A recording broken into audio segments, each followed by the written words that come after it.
Oh no, it's like you have a little pocket. That would be good. I don't live in a river or something. Oh, Cheers. Dude, that sucks. Then if you go to like where the sweets are bushed, there's so many knives on that home road or whatever. Do they sell them? Oh yeah, they have other ones from the We're airport. going to They close this out with pile, the they just pile them in And you just black. pick one that's So that way it won't. the remaining one. Now And leave this on to the Okay.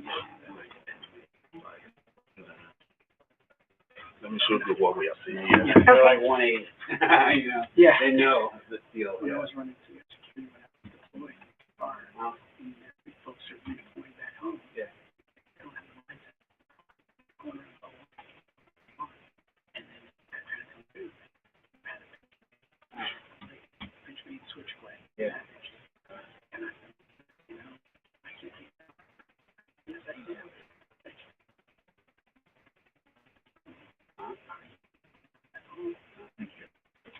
So, and then if I want to,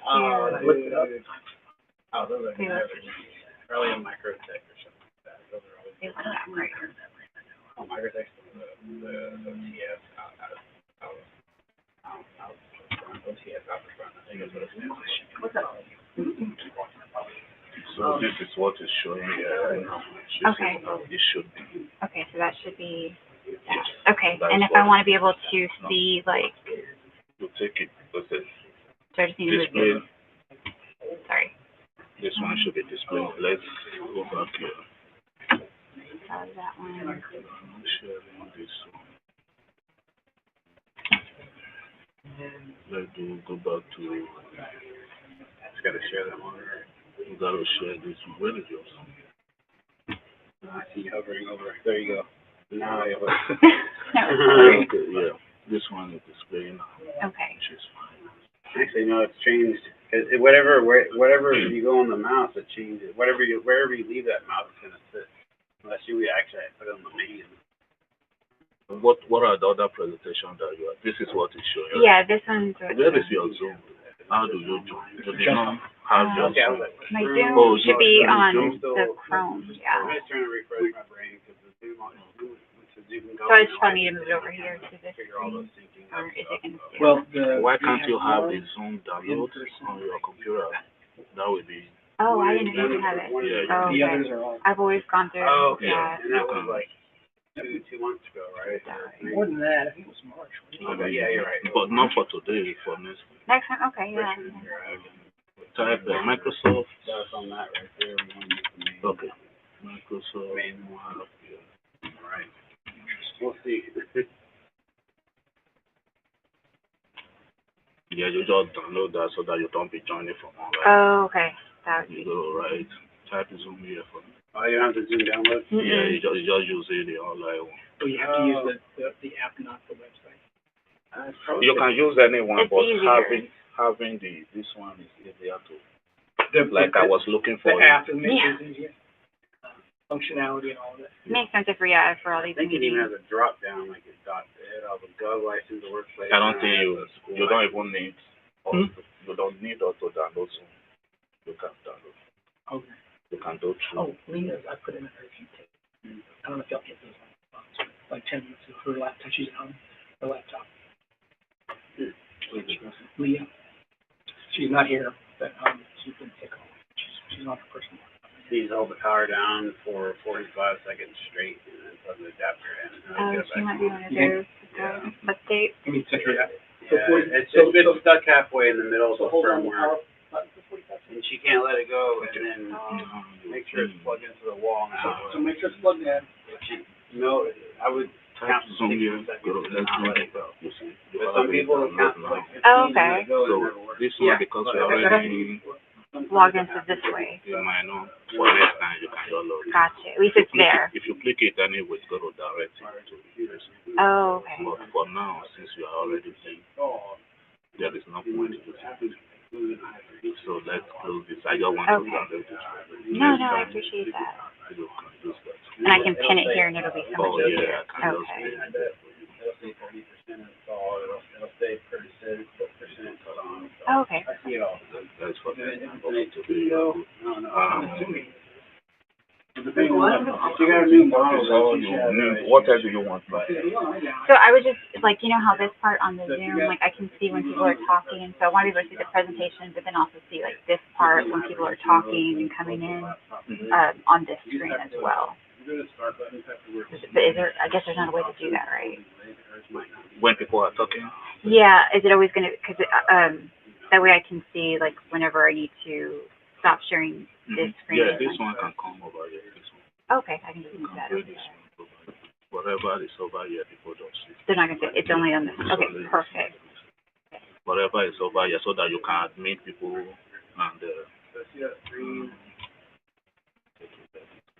that is why if you go into the app, I don't have to worry about that. so you don't have to worry about that. This is where you will be seeing people. Everybody coming in. Who else is there? Okay, perfect. Somebody else is there somewhere. Oh, okay. Who is this person? She's one of the members on there. Okay, so when you are ready, you just I go can ahead. start it. Okay, yeah. I'll This is where you see everybody. This is what you see on your side. on Somebody this side. sees this. Okay, they'll just see this. This is what people see. Thank you. Like, I'll get it, and then it's like 3-4 months later, I'm like, what? But no, thank you so much. And so, and is that the link that I gotta send to I'm going to send that Chris? now. Oh, okay. I already mute all the Everybody. chats and everything.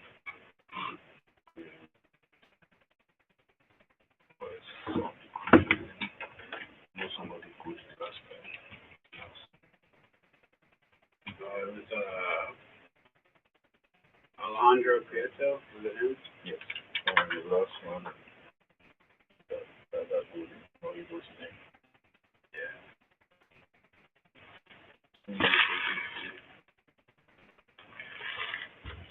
Is it easier with the app when you download it?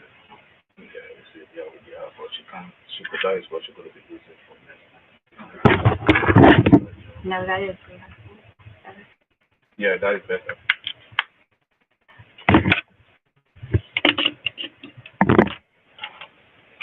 I started freaking out because everybody's like, oh, I can't make the meeting. I'm like having to update the roster and then make sure I have everything. So it's like, oh, damn. Like, y'all wait literally at the last minute to start letting me go. Yeah, it's nerve-wracking. I used to do these broadcasts when it was at the old building, and it'd be like, There's a whole production, right? yeah, we'd have to hire a team, and then you'd have to set dry run setup, do something like that. That's pretty cool, though. Okay, We had like we had a big old glass window you couldn't see behind, so we were always sitting behind there. It was like a little newsroom. Oh, wow, yeah. But yeah, those were good days. I don't know, this building's a lot cooler, though. That area of town. Oh, okay, okay, you can go on You there. want me just track this? Yeah, and then you can give it to me after the meeting, just in case I missed somebody. So apparently I thought Erica wasn't going to join, but she may join for her update. I don't know. So I'm like, you're there. Yeah, I passed by that building, and it's like they gave it a facelift, but I don't think anybody's in that building. Were you ever Okay. working at that old building or no? No, I just remember seeing it there. Let me see how it shows on your side. Type the HPCB website.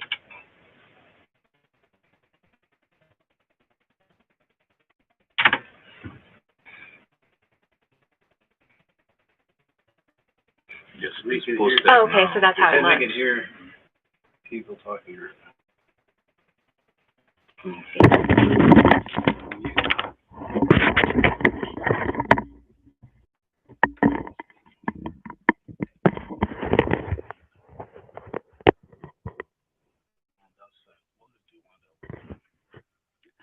That's it. Yeah, I can push it to, the others. I can push it there. That's fine. Yeah, push it back there. Push it to control everything. To move this one over here, right? You can close that one. This first one. Okay. That one. Okay. That one. Mute your computer, you see? Where is it? Sorry. This one, everything, this is working.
Just checking in. Is there audio? Can y'all hear me? Yes. Yes. Okay. Just making sure. My computer decided to die today, so I am improvising.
Just checking in. Renee, are we good to start? Is it okay if Scott gets started with the meeting? I just wanted to check in.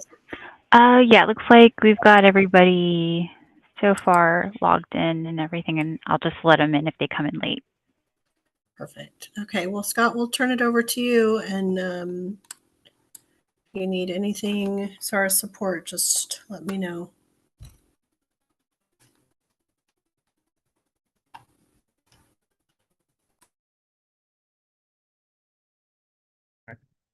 Welcome everybody to the Financial Aid Advisory Committee meeting.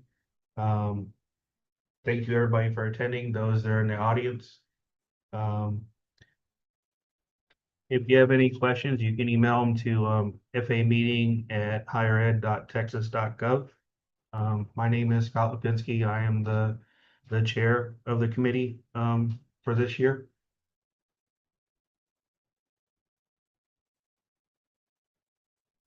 We'll go ahead and get started with roll call. Tanya, Here. Cecilia, Here. Shannon, Here. Mary, Here. Debbie, Here. Michelle, Here. Angelica, or Angie.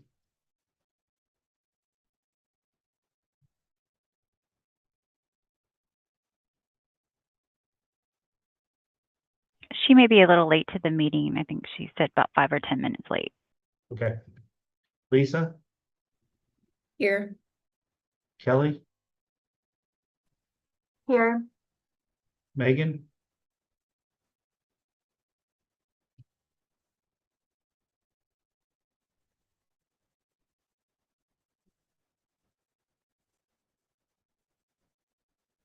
Megan, She was Rebecca. also gonna try and join, but she was gonna have some technical issues, so she might be joining via phone. Okay. Rebecca, Here.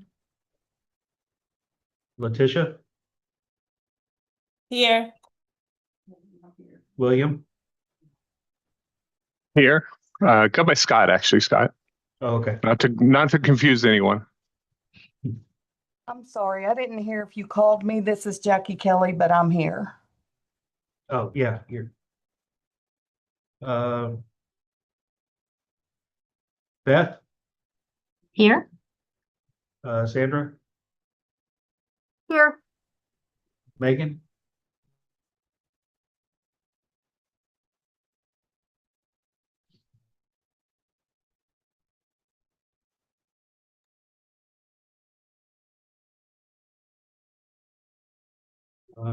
Farzana,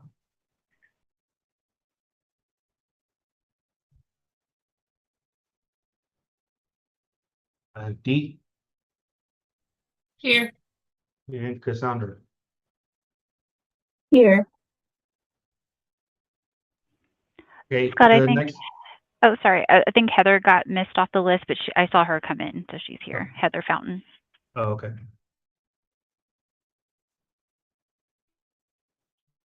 Okay, the next thing is, just some, meeting etiquette. Make sure that if you have any questions that you, raise your hand. Keep your, camera on. And, if you're not speaking, please make sure that you mute, your microphone.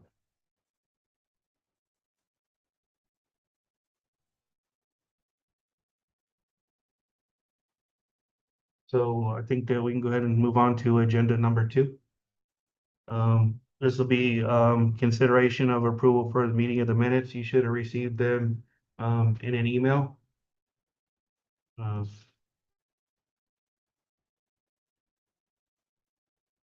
Does anybody, have any changes or updates to the minutes from the meeting from June 5th?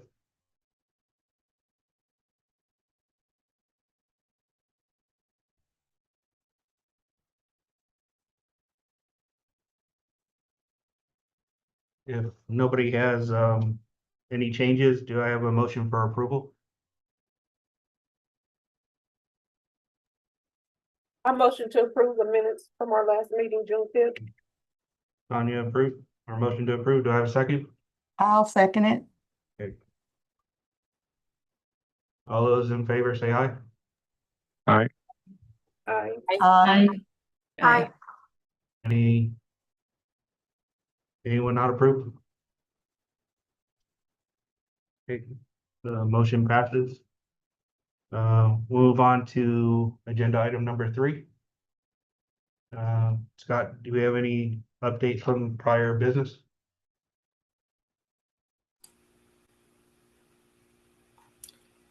So prior business is actually going to be delivered by Chris Willen, not Scott, just to clarify.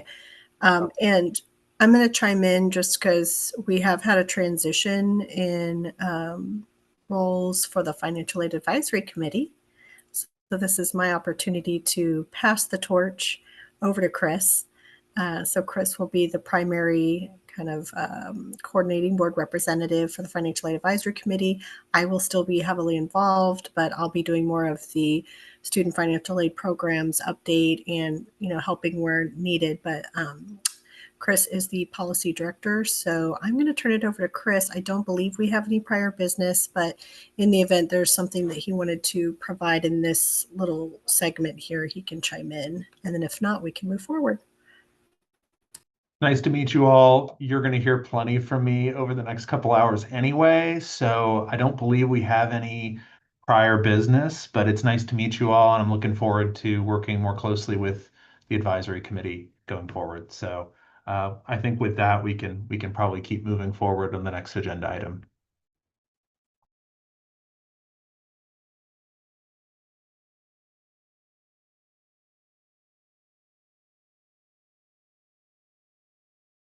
Scott, you're on mute. Sorry about that. Okay, so the next agenda items is recognition of the new FAC members.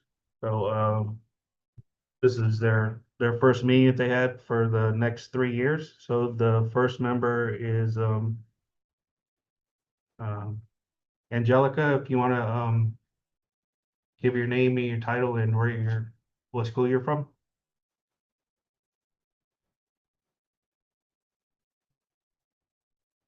Oh, I don't think she was here. Yeah, I don't think she's Oh, yeah. joined yet. She may be Yeah. back on. Okay, Lisa Martin. Yes, good morning. I'm Lisa Martin. I'm the Senior Director of Financial Aid at Baylor University. Kelly Steelman. Good morning, everyone. I'm Kelly Stillman. I'm the Director of Financial Aid at Amarillo College. And Megan.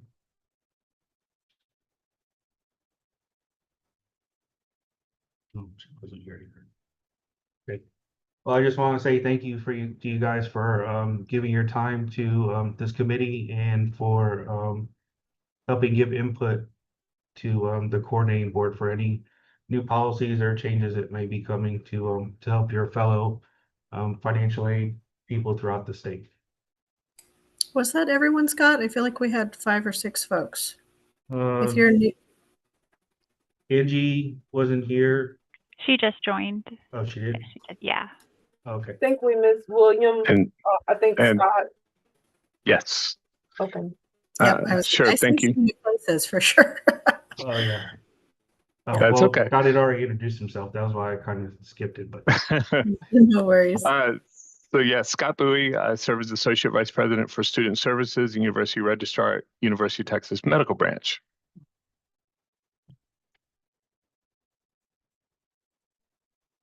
okay. That's everybody now. I think that's here. Did you say someone just joined? Sorry, I'm scrolling. Yes, Angelica. Yeah, Angie, she joined. Angie, do you want to introduce yourself, Angie? Good morning. We have our EdTech conference today, so I was just getting back from that, but thank you. I'm at Education Service Center Region 19 in El Paso, Director of Technology Services.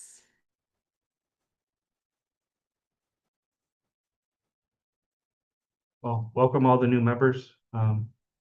Like I said, we appreciate you serving on this committee. And so I think that we can go ahead and move to agenda item number.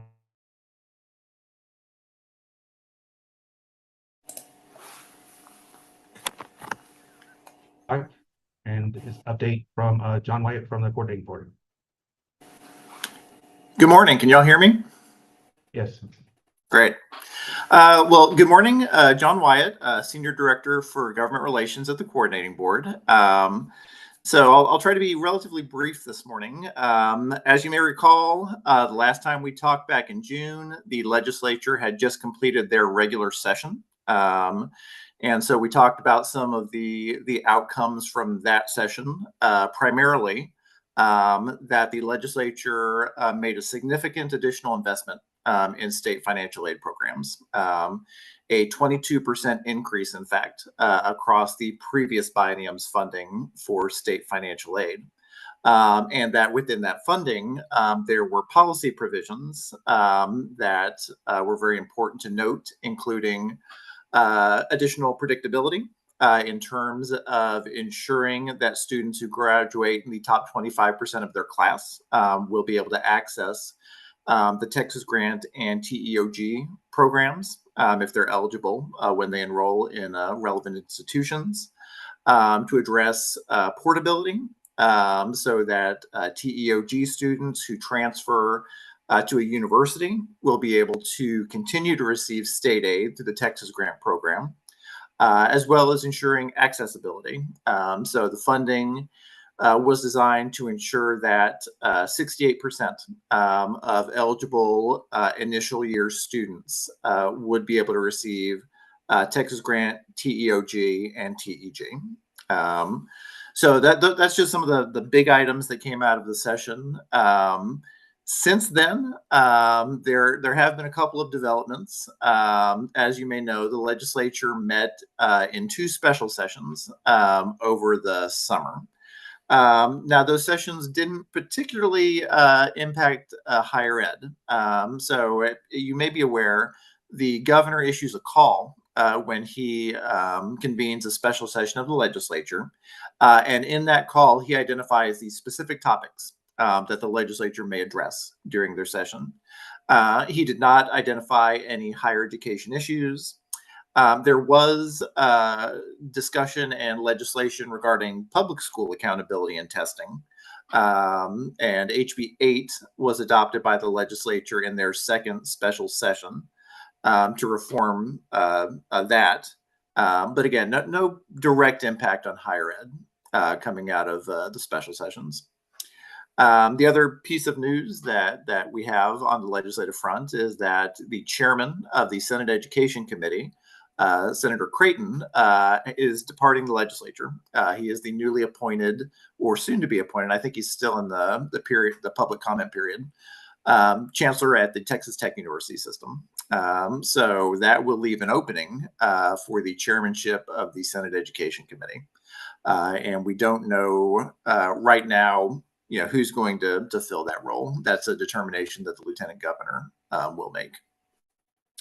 So in terms of where we are now, obviously after the session, our agency moved very quickly into implementation mode. So adopting rules and policies to actually put effect to the measures that the legislature adopted during the session. And I'm sure you're all going to get a lot of information from the program staff today on where we stand on implementing some of those measures. The next step in terms of the legislature will be interim studies. So during the interim between the regular sessions of the legislature, the lieutenant governor in the Senate and the speaker in the House will identify specific questions and issues that they want committees to consider in the lead up to the next session.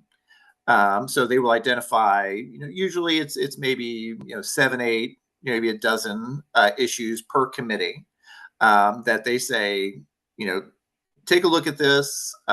They will have hearings during the interim to call witnesses, to take testimony, to gather information and data, and to decide, does that committee want to make some sort of recommendation to the next meeting of the legislature on that issue. So typically the coordinating board is very involved in that in terms of providing expert testimony, providing data and analysis that can help inform the legislature's consideration of those interim charges. And then the committees will put out an interim report later next year in which they summarize their findings and any conclusions that they have. So usually the charges themselves come out toward the end of the year or maybe early next year. But that'll kind of give us a little insight into what is the legislature really interested in? What is legislative leadership kind of focused on in terms of a higher ed agenda for the next session? So that's kind of the quick and dirty of it. I am, of course, happy to answer any questions or hear any comments that y'all might have.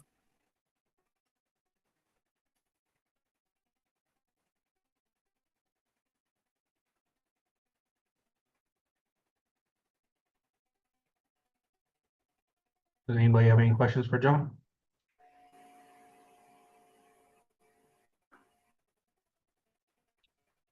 Well, John, thank you for the update, and we appreciate you coming to our meeting. Always. And if y'all have any questions, like in the interim, never hesitate to reach out. All right. Thank you. Thank you. Have a great day. Okay, we'll go ahead and move on to the next agenda item. Agenda item number 6 should be discussion of upcoming financial aid rulemaking activity by Chris. Thank you, Scott. And I did have a couple of slides for y'all, so I'm going to hijack the screen really quick. Okay, make sure that's showing up correctly. Good. All right. So, like John said, we're leaving the legislative session period of this year and moving toward implementation. For those of you who pay close attention to all of the various communications that we put out about our rulemaking activity will have noticed we've been very busy. We've got a lot of rulemaking activity going on. And so we felt like it would be a good opportunity in this meeting to give y'all some insight into, what is all this rulemaking activity about? Why are we doing it? When is this all happening? What are the timelines involved? And then how can you, your colleagues, your friends at other institutions engage with this process and continue to support our efforts to try to implement what we're implementing and provide feedback on it as well. So given that we have some new folks, and because I live and breathe rulemaking every day as my job, I love to kind of go back to basics with folks and just make sure that we're all speaking the same language. So if this is all something then just think of this as a quick refresher for those of you who maybe don't engage with the rulemaking process very much. Just some quick terminology about it. We talk a lot about tech and TAC in this business. TEC, TEC, that's the Texas Education Code. That's our law. That's our statutes. These are the bill, the law that's built by the legislature, authorizes all of our programming. It provides a lot of, depending on the program, it can provide a very specific set of eligibility criteria and other stuff, award amounts, all of that can be in there. But the other thing it does often is authorize rulemaking, which is what happens in the Texas Administrative Code, which is the TAC. There's the websites where you find all these things. They're not always the easiest to track down. And then the TAC is where the agency really fills in the blanks.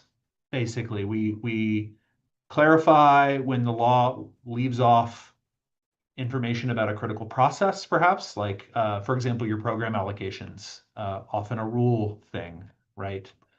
Maybe we clarify some ambiguities in the law, and also just kind of, color in how this program is going to run. So that's the difference between these two things. And I think it's important to start from that because one of these things defines the other, right? So a rule in the TAC can never leave the boundaries set by the Texas Education Code. We can't make rules that contradict the law. We can make rules that interpret the law. And so I like to, and my team will know this, half of them are on this call, I think. They'll know that I love to frame this all in terms of action verbs because I think it's really helpful to think it through. Statutes are the law. Bills that the legislature passes change the law. They can add the law to the law. They can take stuff away from the law. They can edit it. They can put money into it. They change the law. Statutes authorize rules. Rules interpret statutes. And then the stuff that we all love is all the agency guidance that we put out, that the student financial aid programs put out. This is our websites, our guidelines, our fact sheets, the stuff that you all know and love and print off and is, hopefully on your bulletin boards and in your desktops and whatnot. That stuff translates all of this rule and statute, all the stuff that was written by lawyers into practical language, practical use. But I always try to emphasize this. You should never rely solely on the agency guidance for what the law is. It always starts with statute, then rule, and then our guidance is meant to just translate that. It's never supposed to go past it. So that's something just to keep in mind as you're using all the material that comes down and you're looking at rules and statutes and trying to parse all of this. I think that's a place to start. For your purposes. So, all right. So what are we doing and why are we doing it? Is kind of why we're here. You just heard from John that the legislature was pretty busy this year. And fortunately, the special session, was not really impacting higher education. So we have a pretty clear set of legislative proposals that were enacted, that were signed by the governor, and that we then have to take and implement. I will go through what those are and when all those rules are going to happen here in a moment. But I first want to highlight a second sort of initiative that's been happening in the background for the last year or so that will also affect y'all. I hope it's designed to help. I hope it does. But really, what we've been doing is a kind of an overhaul of all of the student financial aid programs rules that exist in the Texas Administrative Code. Think of this as like spring cleaning that's been overdue for like 20 years. We've found in our review that we had rules that were kind of living off in their own little place and they were hard to find. We had rules that just said stuff that doesn't really reflect how the agency actually operates these programs anymore.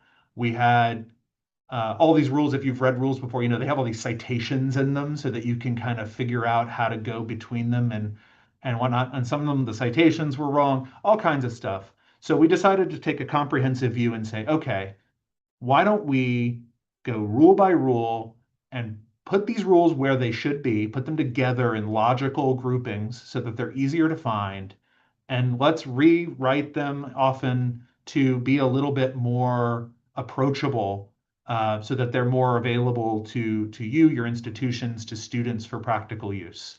And this is what it will all look like in a couple months. Some of this stuff we're still going to take to our October or our January board meeting, but here's the vision. And this is all things financial aid will live in any of these 4 chapters, and you'll never have to try to go searching for things ever again. This is the goal. I don't make any promises that we'll be 100% successful, but I think this is the goal and the vision, and I want to explain why. So chapter 13, it's called financial planning. And so there are some financial elements that will live there. Student financial aid programs at the coordinating board is also the subject matter experts for tuition and anything tuition related. So that's tuition, but it's also your exemptions and waivers. It's and we also loop the FAST program in there because it's so tied in with tuition and whatnot. It's its own creature, but it lives in chapter 13 as well. So what you'll see, for example, if you've been looking at the Texas Register, is that for the October board meeting, we're in the process of moving all of our exemption and waiver rules into this chapter 13 subchapter P. So that instead of going, oh, does the coordinating board have a rule about this exemption? And then having to go through 6 chapters worth of our rules to figure out that in fact, no, we do not. Everything related to exemptions and waivers will be in that one subchapter. You'll know where it is. And if it's not there, we don't have a rule on it. So that's the hope. Like I said, tuition, we've been in the process over the last few board meetings of moving all of our tuition rules into one place. They had gotten spread out over time. And all of this is, again, in service of just trying to group things logically so that when you are clicking around through the Texas Administrative Code, you feel confident that you're going to find what you're looking for, which is really not the case currently. Beyond that, chapter 22, that's where a lot of you all probably spend a lot of your time now, I would imagine, if you're in our rules. That's going to be your grants and scholarships and work study. So I didn't list all the subchapters here, but the big grant programs, TEG, TEOG, Texas Grant, TASP, work study, all of those will be in there. All the gift aid and work study. That's where that'll live. Chapter 23, that's the loan repayment assistance programs. That's how things are currently, and it's been that way for a while. I imagine that most of y'all probably don't interact with those programs very much, but your students might after they graduate. So it's good to know where those rules are.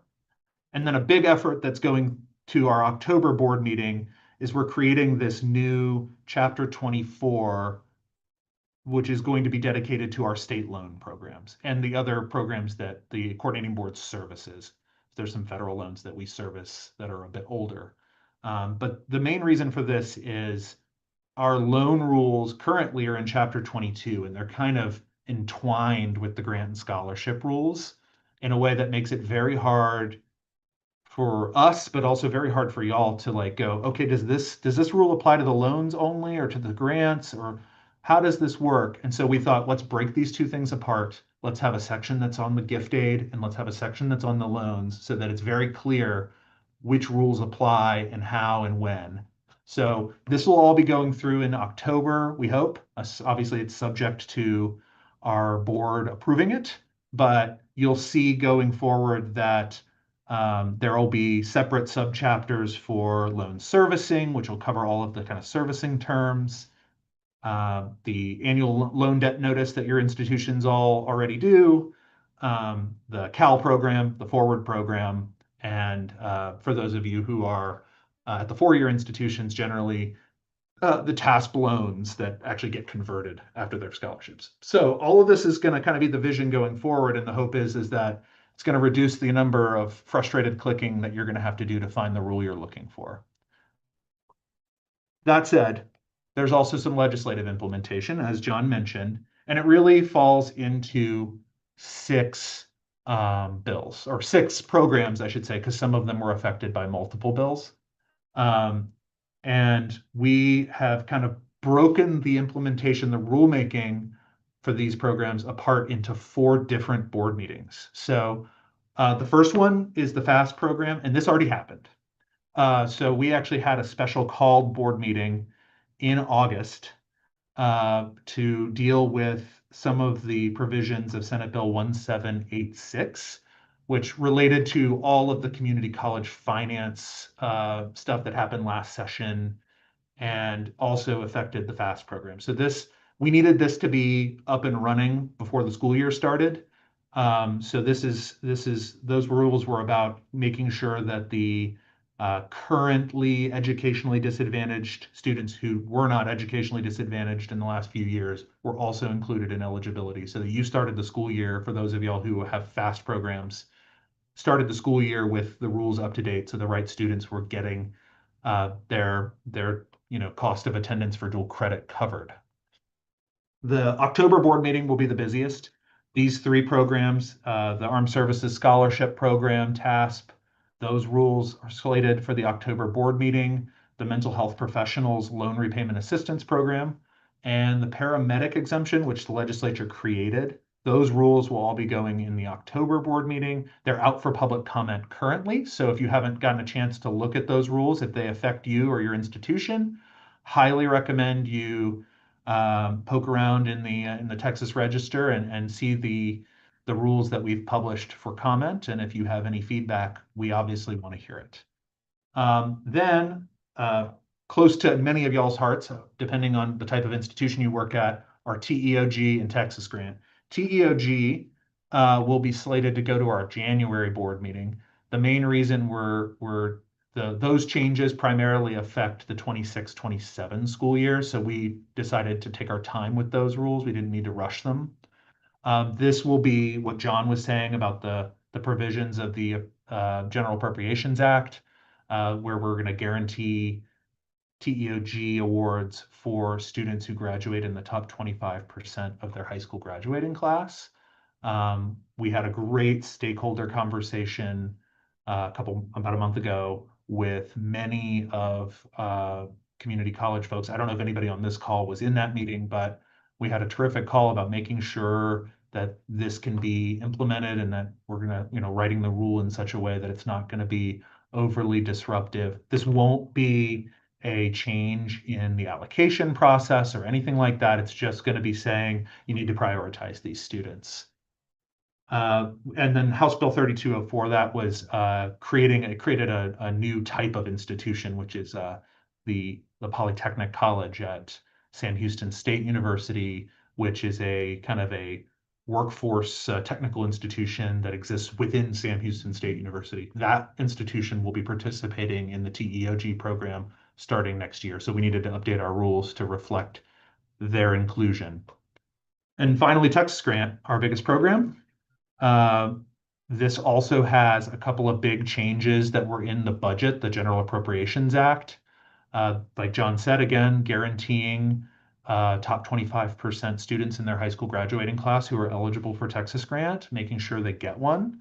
And also the TEOG folks, making sure that TEOG award is portable in the sense that if you're a TEOG recipient and you meet the TEOG pathway requirements for Texas Grant, that you're going to get that award when you show up at the four-year institution you transfer to. Because this is I think when we ran the numbers, we found that these changes had a much bigger effect on the Texas grant program. So we are going to have to revise the allocations for this program. And because of that, this is going to go to the April board meeting, but it's actually going to be in negotiated rulemaking. So we have a negotiated rulemaking committee that's slated to meet at the end of October. And we'll, work with that group to make sure that the rules are agreeable to the various institutions. I think it's all going to be folks from, I think, four-year institutions there because it's Texas grant. And we want to make sure that those allocations are going to be, handled correctly.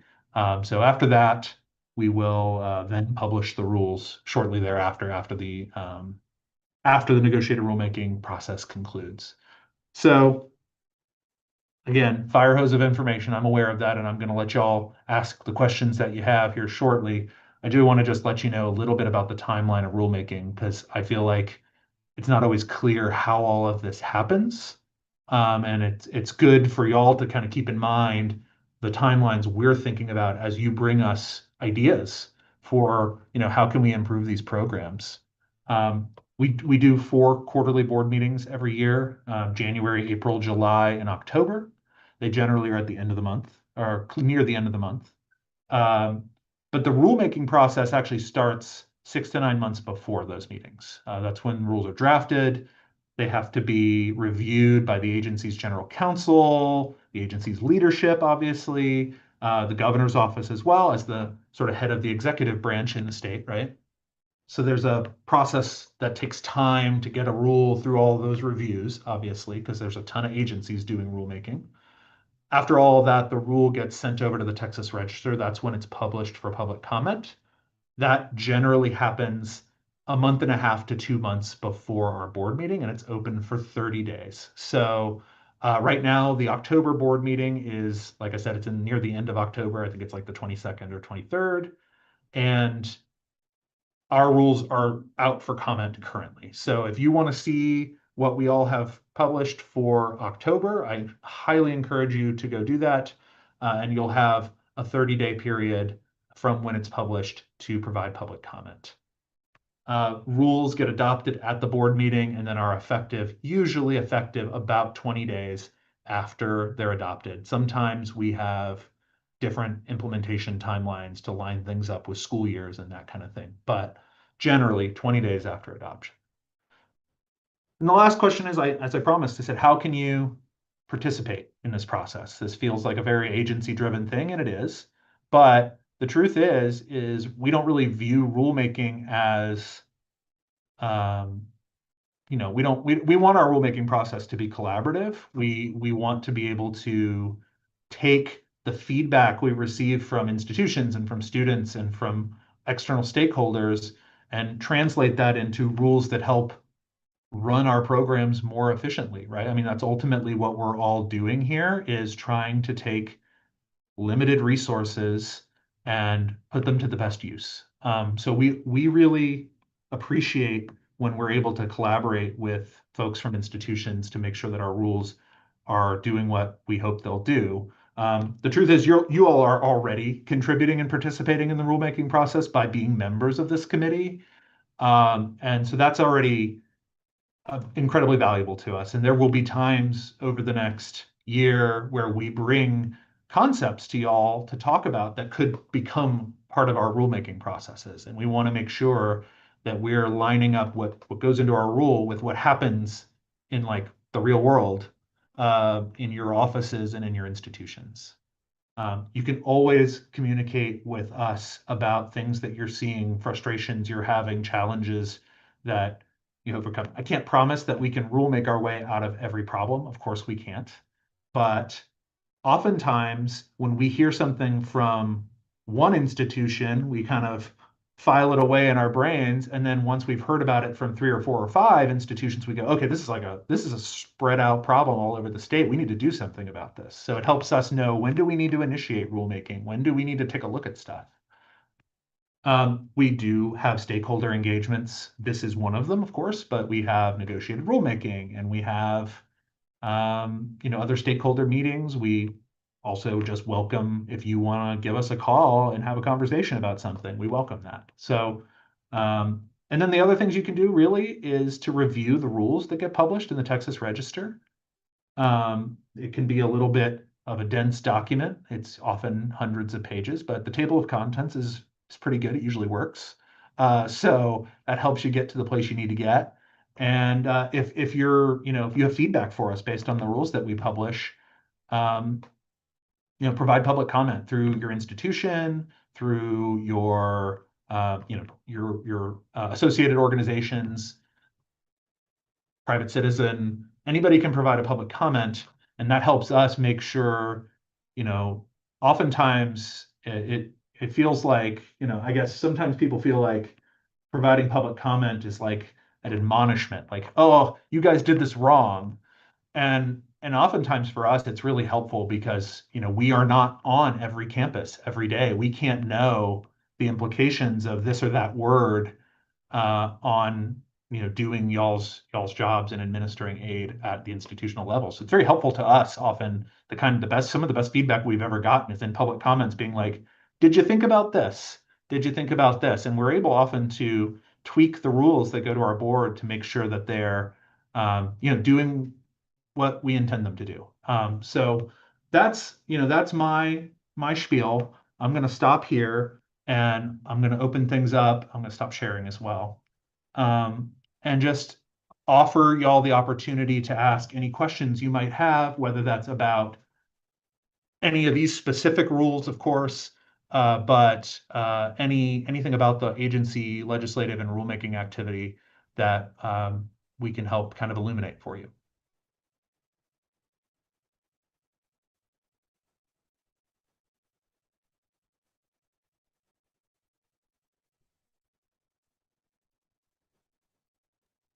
Anyone at all? Anybody have any questions for Chris? Chris, I do have a question. I see the TASSP on the legislative rulemaking. So does that mean that the rules or the guidance that's out there right now will change? So yeah, and this is, there's always a challenge with the way that the legislature, they meet at certain times, and then they, the bills have to get passed and signed and become effective, and that doesn't always line up very neatly with the school year, for one, but with our rulemaking, process as well. So yeah, so the guidance that's out there is still good. The way and this is where I think, starting from, that's why I started where I did with, talking about the education code and the administrative code and the relationships between them.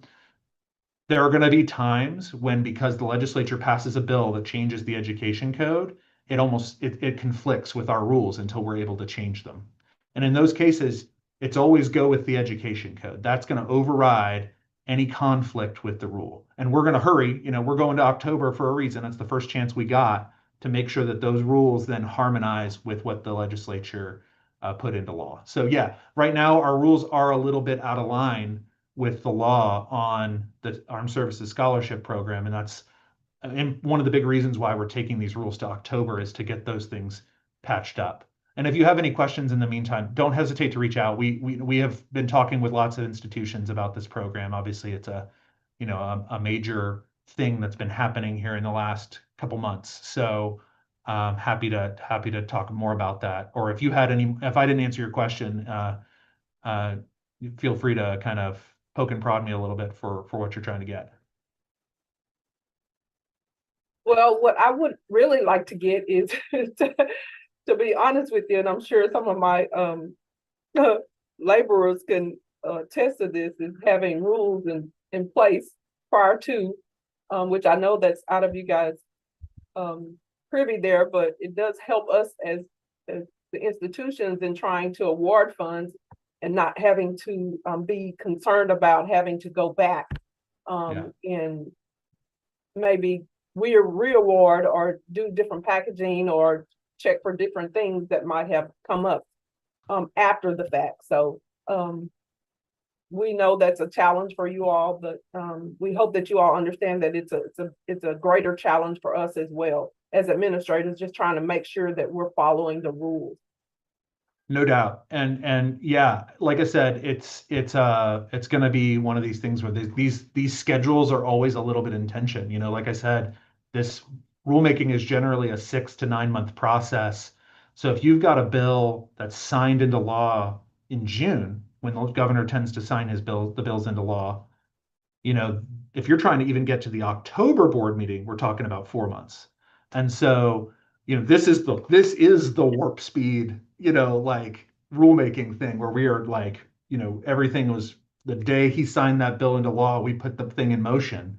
And this is just sometimes this lag is again, it's frustrating. And you know, we try to provide the guidance we can in the ways we can. You know, we're a little bit limited as a state agency in what we can and can't do, but we can't get out ahead of our rulemaking process. So that's why, again, I kind of encourage folks to review published rules so that you understand our intentions, but also to always kind of start from what's in the Texas Education Code. What did the bill say? Because there are going to be times where there's gaps, and you know, that's where, and again, that's also just where we appreciate, you know, communication. Like where are the things that are frustrating you? Because when we get those questions, and again, there are some questions, like I said, that we can't answer certainly on the timeline that you'd probably prefer us to, but it helps us to know them because then we can try to be helpful in whatever ways we're allowed to be helpful. Thank you. I see Debbie's got a hand up. Yes. How can we provide the public comment? I mean, you talked a lot about it, and I might just not know these things, but do we simply Google, or is there a link that you could provide?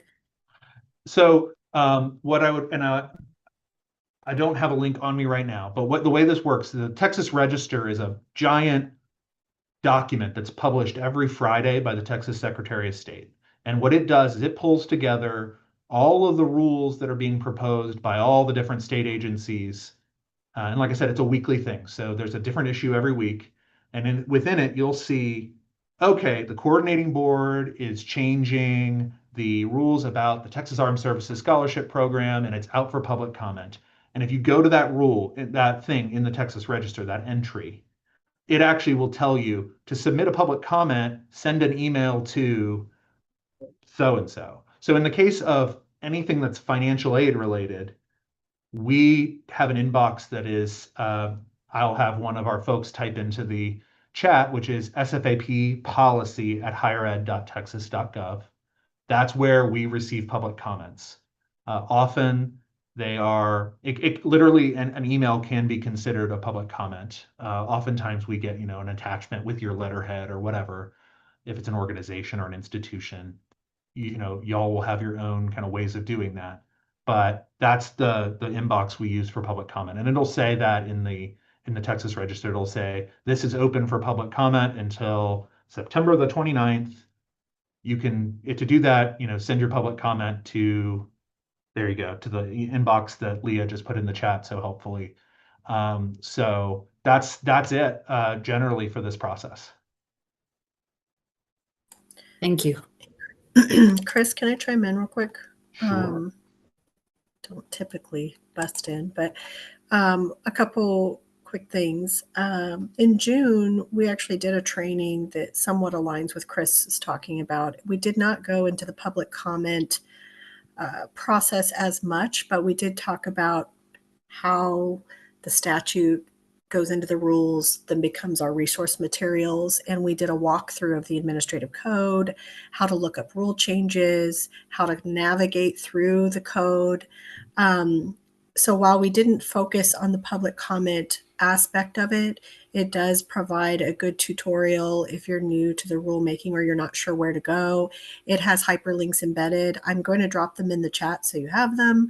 But another quick thing is that the majority of people on this call should be included in our listserv. I realize, Debbie, you're an organization, so you may not be, but we do try hard to ensure that when things go out for public comment, those are issued out by our government relations, John's team that he was just on. They send those rules out for awareness so that we are doing our due diligence to get the word out. It's not something that we're required to do, but we have found that by doing that, we get more engagement, we get more feedback from the field and the community. So if you're not on the listserv, it does go out to the directors of financial aid. So if you're not a director of financial aid, such as a organization, ISD, or some other representative that's in this committee, we'll look at ways how we can get you into that listserv. That way you're included. But just know, like Chris said, it's out there for the public. It's just, you do have to kind of know how to navigate, but I'm going to drop some helpful links in the chat in just a moment. And that way you can go kind of search around and also watch the training, and maybe that'll be useful. And then lastly, like Chris says, he's available, I'm available, we're all available. So definitely reach out if you're wanting to know what's out for public comment and the timelines and whatnot. But we've been trying really hard over the past 12 months. We're going to continue to do that to try and create a connection with institutions, the ISDs, the organizations, and the community in general. Chad made a joke one time. He said, in the last 12 months, he's gotten more comments through public comment than he got in the last decade because of the work that we've done to try and let people know what we're doing and to be transparent. So that's a good thing, right? I think Yeah, I mean, I think it brings a lot of dialogue and awareness on our part so that we don't end up doing something that affects the institutions down the line that we weren't aware of. So I'll stop there, but I'll put some stuff in the chat. I just wanted to at least let you know that those exist. Thank you both.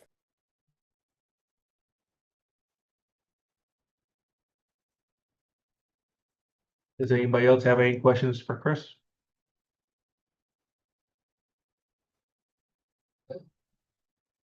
If not, Chris, thanks for that information and providing an update on what's going to the board and when it's going and how the rulemaking process happens. So we'll go ahead and move on to our next agenda item, the Financial Aid Operations Subcommittee. The subcommittee chair, Beth Toland, to give an update. Right. Good morning, everyone. It's good to see you all. Let's see, the FAAC Operations Subcommittee, we met virtually July 14th. A lot of what we discussed will be gone over either today, and then we also do have some notes in our handout, so I will go really briefly over what we discussed. Let's see. First, we went over project updates, which included next year's TASFA, this year's net price calculator, and then this year's Good Neighbor program. We also discussed the following operational updates. Let's see, our 26-27 allocations, our PPA renewals, which we all just went through the last month. Let's see, the 25-26 FAD report, and then also a review of the 23-24 FAD analysis, which if you look at our handout, we have some notes in there about that. We reviewed policy updates, including a recap of the April 25 board rules. Let's see. And then we received updates from the Office of Student Financial Aid Programs, including updates regarding the HH loan platform.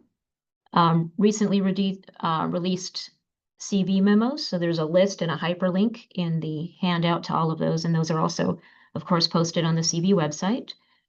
We discussed upcoming CV training. There will be some training regarding the FAST program. And then lastly, we discussed some July deadlines regarding the FAD Cycle 2 and the net price calculator. So any questions for me? Okay, thank you, everyone. All right, thanks for the update, Beth. Hey, the next update is from Dee Ingram. She's the current TASFA subcommittee chair for, she's the president of TASFA. Dee. Thank you, Scott, and good morning. I think it's still morning. Yes, everyone. I just wanted to provide an update for you from our Texas Association. We are gearing up for our conference that is less than a month away. And we're super excited to do that down in San Antonio at the Marriott on the Riverwalk. It is going to begin on the 6th of October through the 10th. We are extremely excited to kick it off with our new aid officers basic workshop, which we have extended from a day and a half event to a kind of a 2-day event starting midday on Monday and going through midday on Wednesday. We currently have over 70 registrants for that event, which is a big deal for us for that small basic workshop. The conference will begin that Wednesday midday as well and go through till Friday. And we're looking to surpass our prior registrations. We're already at 389 and registrations are still coming in. So we are very excited about that. We are welcoming in our typical heavy hitters with the Department of Ed, Melanie Story from NASFA, and a wonderful guest speaker that we all may remember in Justin Drager. He is going to come and do our keynote. We're very excited about that as well.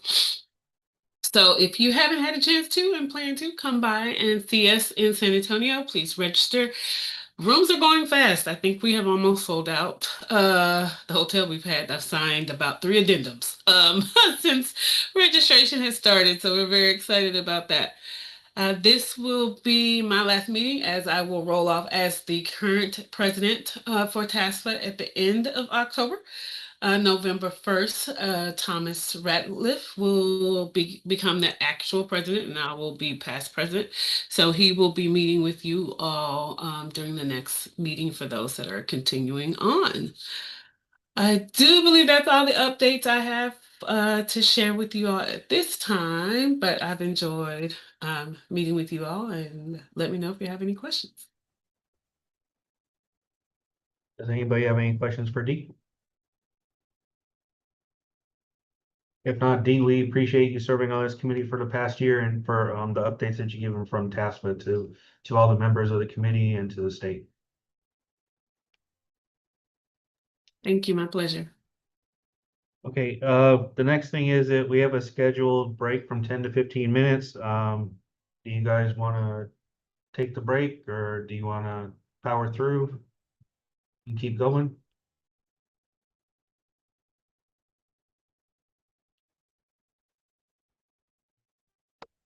Does You're anybody all have a on mute. preference?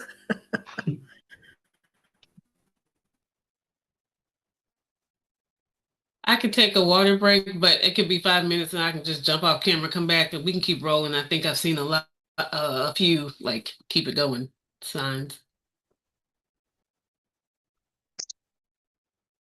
Yeah, should we take a 10? I think we're fine to power through. I don't Okay. think we've used up that much time. Okay. All right. So we'll go on to the next agenda item, agenda number 9 for Chris. Give another presentation on financial aid reports. All right. Well, good morning again. I think our goal for future meetings for this committee is for you not to hear my voice this much, but for today, you're stuck with me. But I'm thrilled to be able to give y'all a brief presentation about this year's financial aid report, which was adopted by the board at its July meeting. This is the financial aid report for fiscal year 2024, which is the 2023-24 school year, for those of you who don't think in fiscal years like I do, apparently. So first things first, I thought I would just put our mission statement, vision, and philosophy up here because there is one phrase on this slide that I just love, which is at the real tail end of our coordinating board philosophy, which is access and success without quality is mediocrity, and quality without access and success is unacceptable. I love that because it has the benefit of being true. If everyone can get access to something that's not very good, then what's the benefit? Or if you have the best thing in the world but nobody can use it, what's the point? It's just true, but it's also, I think, very motivating. This phrase, clause, whatever you want to call it, is, in my view, the animating force behind pretty much everything that happens in student financial aid programs, for sure, but also I think within the agency. And I suspect deep down it's also why a lot of you do the jobs you do, is to promote access to this thing that we all believe in, higher education. Before I get into the financial aid report, or the FAR, as we all call it, I was fortunate enough to see a presentation a couple weeks ago by our commissioner where he gave an update on where things stand with building a talent strong Texas, which is the statewide strategic plan for higher education. And I was struck by how well the goals, I had already been thinking about this quote, right, in the philosophy, this animating force. And I was struck by how closely these goals aligned with that statement. And so I just kind of wanted to show this to you and show you that, we've got big, ambitious goals for 2030, but we're making progress. We're seeing that post-secondary attainment and credentials of value are moving in the right direction. It's going to be a sprint to 2030 to get to these goals, which means that we set them at the appropriate level. We set them with the appropriate level of ambition. But also, I wanted to shout out, as you'll see on the right-hand side of this slide, an indicator number 2. This is the one that's near and dear to our heart as financial aid people, anyway, right? But this is the people who graduate with no or manageable debt after their undergraduate education. And as we see, 96% is where we hit for 2023, which is already hitting the goal, that's amazing. We give ourselves a little pat on the back. We're all doing a good job. And then I think from there, we continue on, right? And we see, can we make that number go a little higher? And certainly we want to keep it over 95% so that we're, hitting the statewide goals. So this is the bar, right? This is the bar we've set as a state for higher education. And financial aid plays a huge role, as we know, in achieving all these goals. So I think it's important that we have the information available to us to make sure that we're doing the best with the resources we have, that we're seeing the impact that we all know financial aid can have on student achievement. This is, the biggest picture that I can provide you, which brings us to the financial aid report. Like I said, I hope that many of you are veterans of the financial aid report, that you use this all the time and it's bookmarked on your browsers and it's well worn in your offices.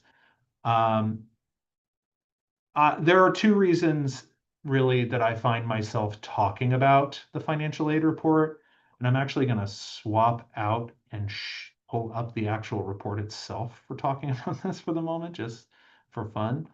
And that is, there's really 2 reasons why I find that I talk about this constantly. The first thing is, this thing is an absolute beast. It's 176 pages this year. It has dozens, charts, graphs, tables, figures. It is just a wealth of information, and it takes an enormous amount of work by our data analysis team within student financial aid programs, the resource development team that Leah leads within our division as well, the data management and research division within the agency. There are dozens of people who work on this report over the span of months to make it come to fruition. And the second thing is, the second reason I find myself talking about this report constantly, in addition to wanting to honor that labor that went into putting this together, is I'm a giant nerd. I was like the kid that was excited to get my report card, because I wanted to make, anyway, enough about that. But this is our report card, right? Like, this is how are we doing in about a dozen different a dozen different ways and tables and appendices. So I have in my presentation some curated highlights to show you. But before I do that, I kind of just want to give you a sense of what all's in here for those of you who have not used it before.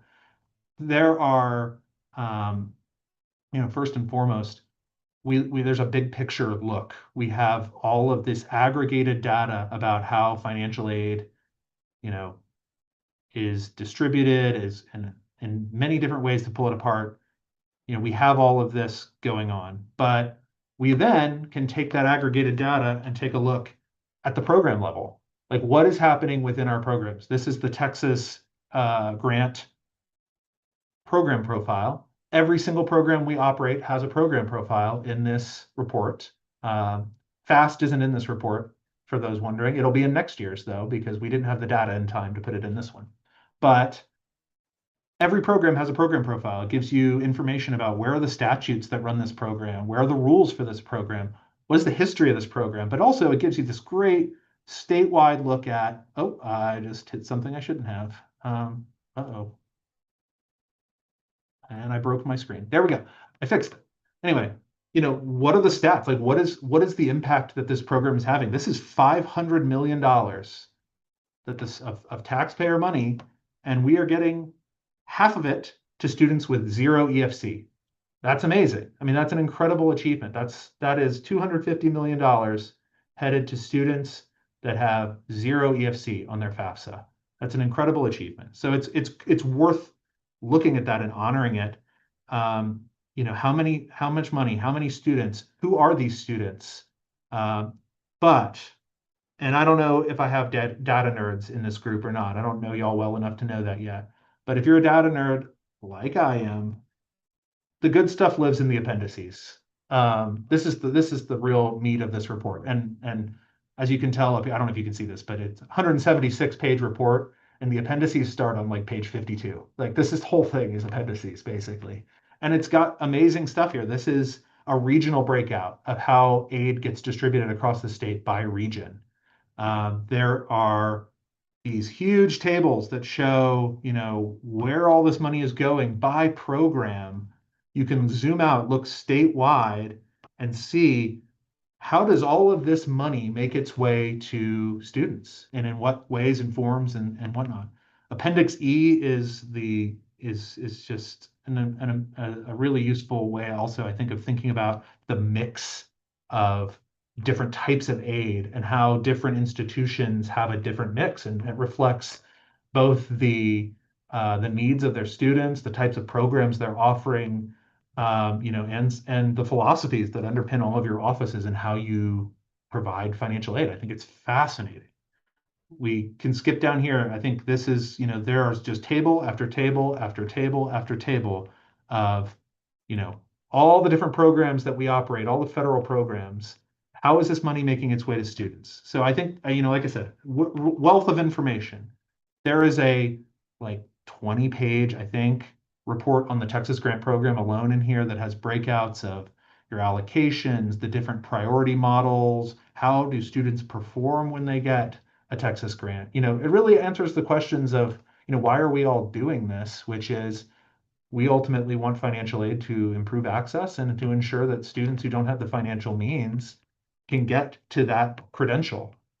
So this is telling that story in many, many different ways. So like I said, I have a kind of a deep abiding love for this thing. And then for those among you who love exemptions and waivers, whole section on exemptions and waivers, a breakout of, I use this table in my daily job more than anything else in this report because there are so many exemptions and waivers. And it really helps me to know as a policymaker, what are people using? What are the ones that are actually being used? What aren't? What do we know a lot about? So all this stuff is great. And that's why I wanted to show it to you, because this thing is like I said, it's a monster. And that is, so I have some curated highlights now to show you. And I think I guess first I'm supposed to say, why do we do this report? And the reason why we do this report is a few things. The first is that we pretty much have to. It's a statutory reporting requirements for the agency. There's a list, some of them listed here. There are many others that are contained within this report. This report fills like 10 different reporting requirements for the agency. So, but really, the truth is it's got a ton of value beyond this, and it's got value for my team working here. It has value for hopefully in your work, informing your work. I hope if I haven't already, that I'm convincing you that it's worth your using this report. If nothing else sticks from this presentation, I hope my enthusiasm convinces you that you should have this bookmarked on your computer. We often direct friends in the media to this, who want to report on what's going on with financial aid and affordability in Texas. And more often than not, their answers are in this report. Legislators use this report to when they're weighing policy decisions, appropriations decisions. I used to work in the legislature. I had this bookmarked then too. So, there's lots of different people who use this report, and that's why we try to include as much as we can to meet those audiences' needs. And we really wouldn't be able to do it without the financial aid database. I know it's not everybody's favorite thing to talk about, the FAD. Can be a bear to deal with, but it's sometimes easy to lose sight of how good we have it with the FAD. The FAD is an enormously rich data set, 1.55 million students, as we have student record level data in that we can pull and use and to build our understanding of financial aid and affordability in our state. So thank you all for contributing to that database, for helping us make sure that the data in it is as high quality as possible. It really does inform this report, but also all of the things that this report in turn informs. I like to look at the big picture first. This is the big picture from fiscal year 2024 in Texas. 1 million, a little over 1 million Texas students received $13.5 billion in financial aid that year. So that's the ecosystem. That's the universe we're living in. And then I think from there, we start to pull this thing apart a little bit. And we start to look and say, how does this all, who's playing what role, right? This is undergraduate aid. And this is how we break it out. So about half, a little over half of financial aid of that however many billions of dollars that are going to undergraduates, a little over half of that's federal aid. A lot of it's coming from your institutions, as you know. 8%, 8.5% coming from the state. But like I said, it's all about roles and responsibilities, right? That 8%, it's all gift aid.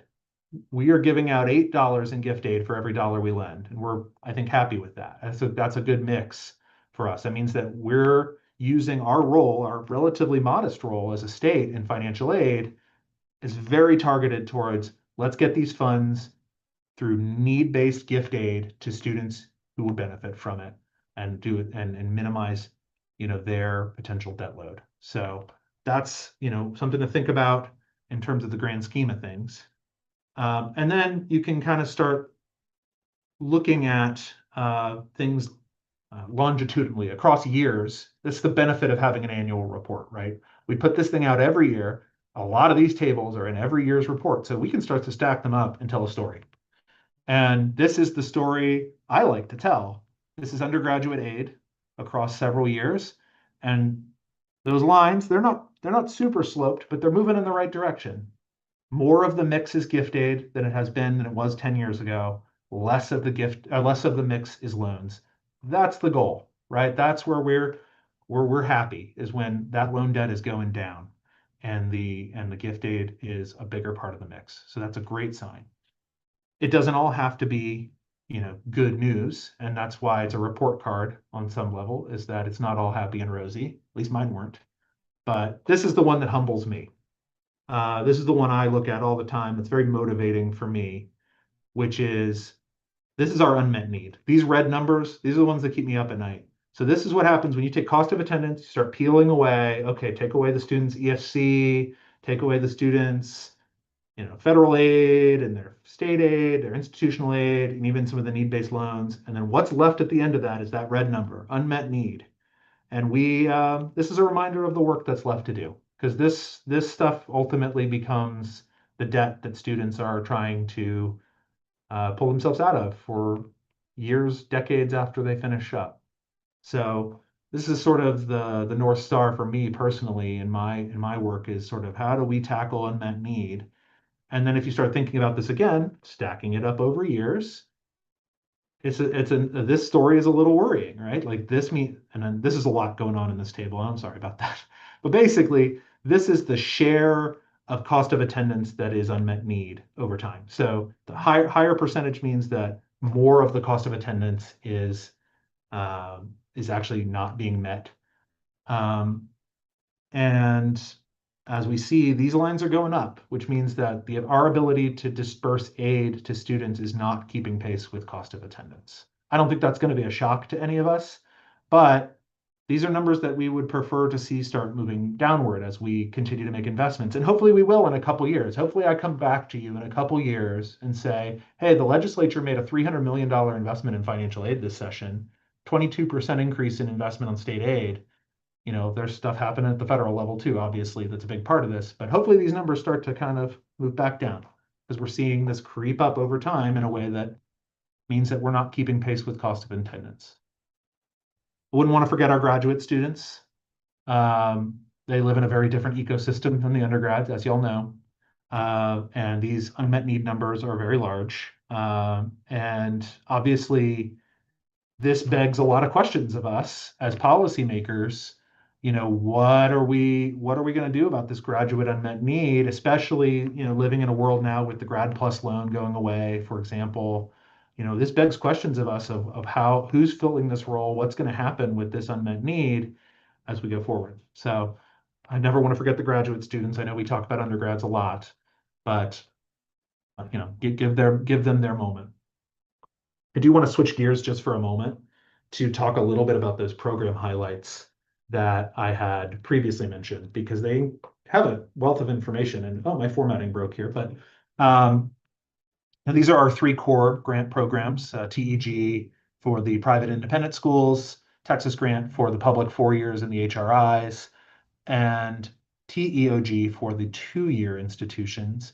And a lot of data here. So I think we have a slide that kind of highlights some of the stuff that I am interested in, which is, you know, how much of that money is making its way to students with the Pell EFC, the priority EFC. As we see in all these programs, 3/4 of the money at least is flowing there. Obviously in Texas Grant, it's quite a bit higher, and in TEOG, it's every dollar basically. And then, you know, down at the bottom of each of these, I think this is another real virtue of this report, is it gives us some of this outcomes data that's associated with financial aid. I personally, people who know me, work here, know that I have this like obsession with trying to connect financial aid with student success in hard data ways and really make that case. And this is part of what does that. These, in all 3 cases, these are highlighted. Some of these numbers, you know, we always want to do better and do more. But what I will tell you is all 3 of these programs, all 3 numbers, students who receive aid through these programs outperform comparable students who do not. It means that this aid makes a difference to students who want to pursue, you know, whether it's a bachelor's degree or an associate degree or transfer, whatever their outcome, whatever their goal is. Students who get aid through these state programs perform better than their comparable peers who do not, which is, you know, that's a pretty good affirmation of what we're doing around here. Similarly, I'm a little obsessed with this table, and I think it's like a perfect representation of a policy problem that we've been trying to solve for a few years. Many of y'all will recognize this table. You know, this is from the Texas Grant report of the financial aid report. And what this shows is the breakout over several years of which pathway the students became eligible for the Texas Grant through. As you can see, you know, the biggest is the high school pathway. That's no surprise. But 75 in 2024, 75% of the eligible students for Texas Grant came out of the high school pathway, but they were 94% of the recipients, which means that something's happening with these transfer students who are coming into the associate or the TEG pathway. And I don't have to tell y'all what the problem is. I think many of y'all know it's a timing issue with when those students enter their 4-year institution and when they're able to apply for aid and how much aid is left over when they get there. This is a forever problem. This has been a central issue that we've been trying to tackle for years and years now. The first bite at the apple was the Texas Transfer Grant Program, which is still running. We'll be shuttering that program next year because this year, in response to pretty much this chart, the Texas legislature made a huge investment, $27 million, into ensuring that students who get a TEOG, and then transfer to a four-year institution, which is this TEOG pathway, but it's also some of the associate pathway folks as well, that they are guaranteed to get that money. Because right now, as you can see from this table, they are not getting it. We have made a lot of efforts as a state to encourage smooth transfer between 2 and 4 year institutions. Financial aid is a big part of that. And right now that portability, that predictability and portability has not happened. So, our hope is, and again, this is why I love this report. We publish it every year. I'm hoping that I come back to you in a couple years and say, hey, remember that $27 million we poured into the TEOG pathway for Texas grant? We'll take a look at what happened. And I'm hoping that I'll be able to report something very positive to you in a couple years on that front. So I have a few other odds and ends that I kind of just wanted to take a look at. One of the other great benefits of this report, having a program profile for every single program, is that we get to highlight our new programs and set the baseline for them as we tell stories year after year. Fiscal year 2024 saw the introduction of 3 new programs: the Texas Leadership Scholars Program, the Forward Loan, and the Texas Transfer Grant. It also started fast, but like I said, we didn't have data for that in time to publish it. And so this is the bar. This is the first year that we see students coming into these programs. So we're looking forward to, we're kind of putting a pin in these and saying, okay, I'm going to come back and look at these in a couple years and say, how's this program doing? How is it comparing to its baseline that we set in the first year? So this is a kind of an interesting table that's, again, pulling back to that aggregate level. But the undergraduate, this is looking at, how are aid distributed across different income levels, and different types of aid. And what we see here is that, gift aid seems to be very well directed towards folks in the below the poverty line or in that under median income level. But there's also a lot of mismatch and interesting mixes here. This is kind of an interesting table. I probably, in retrospect, would have probably wanted to put more context around this table, but I think we take a look at this table year over year again to see, like, is that mix changing? Are the socioeconomic sort of contours of financial aid in the state changing? We also can stack it up against the graduate students, who are on the right here in figure 6, and we can see in the loans that, wow, do a lot of the distribution of the loans at the graduate level go to students below the poverty line. So I think that, it tells us something about who's taking on debt to get a graduate degree, and what does that motivate us to do as policymakers. I see a hand up. I'm happy to stop and take a question if that's. This is actually related to the Texas grant, talking about the all the efforts that are being put into the TEOG, but the numbers aren't not representing those efforts. My question is how are 4-year schools identifying these students? Because that's what we're finding challenging. Yeah. Well, so, I think when you say how are they identifying these students, you mean are like, because we're seeing them. I think they're being generally identified. I think the issue that causes this table is that they're identified so late in the awarding process that, because of the way that they enter the institution through transfer, as opposed to like the formal application processes that take place months and months and months and months earlier, that there's maybe no money left by the time that they can be awarded. I think this is generally what's causing this. Is it's more of a, not that we don't know who they are. I think we usually know who they are, but there's no money left when it's time to give them their award and when we find them. Which is why the legislature opted, instead of to just sort of, nudge things, they said, no, we're gating this money off. There's going to be this $27 million, and it's for these students and these students only. But what specific identifier is there for these students to identify them as being TOG recipients at 2-year schools? Oh, okay. Sorry, I misunderstood what you're saying. Yeah, so we have the award history tool that I'm sure some of y'all use that can pull up and show students' previous award histories and whatnot. And obviously, students going to fill out a FAFSA. They're going to show a lot of. There's going to be a combination of factors with this student, and I think that's always a challenge. And I'm not going to pretend like I know everything that happens on every campus because I don't. But I think with our we are we tend to publish the award history tool. Obviously, there's the financial aid database as well that is the compilation of all these things. But the award history tool is showing who's received TEOG in the past. And then there are other factors that get you into this pathway. I think it's credit hour attainment and a GPA. So there are, a few factors that get you into this TEOG pathway or this associate pathway. But, and if there are, things that the agency can be doing to assist, making sure we identify these students as early as possible, we're always open to that.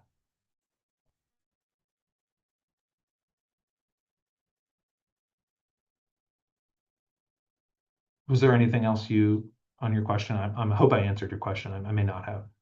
Yes, thank you. All right, great. So Chris, for clarification, 4-year schools can use the award history tool to identify those students that have received TEOG from our community colleges? I sure hope so. I hope I'm not stepping in it here. Leah, am I right about that? They can, but the challenge is always going to be that award history is fed by FAD data. So there will always be a lag in the students that you're receiving data for. I don't know if there are initiatives in the works to do something with award history because I'm not in that area anymore, but that's currently the only state tool that we have. I don't know best practices wise if there are institutional methods to identify transfers on the kind of the intake process. I know that students don't often respond to things and it's a challenge to get them to identify themselves. And a lot of times they don't even know if they've gotten that award. So, I mean, there's definitely opportunities that we'll need to look at as this new legislation rolls through and this new funding. But yes, to your point, award history that's the intention, but there is that lag. So it's finding a way to, because these students will be identified potentially later on, how are you going to account for that so that you can ensure that they get the funds that they're supposed to be guaranteed. So more to come is all I can say. Yeah, and again, like this is hearkening back to my previous presentation. This is where we are so grateful for feedback processes, for engagement with y'all, because we have a sense of how these tools are being applied and what we create, and we have the ability to try to do things better, faster, sooner if we can for y'all. I mean, there's some limitations with data, of course, but this is good stuff for us to know as we as new policy initiatives come through. Do we need to refine this tool? Do we need to do something else to make sure that that information is with you when you need it? I can't, again, as with all things, I'm never going to promise that we're going to get it right 100% of the time. I don't think anybody does, but that's our intention. That's how we view our role, is to be of assistance and to help facilitate these policy changes as best we can.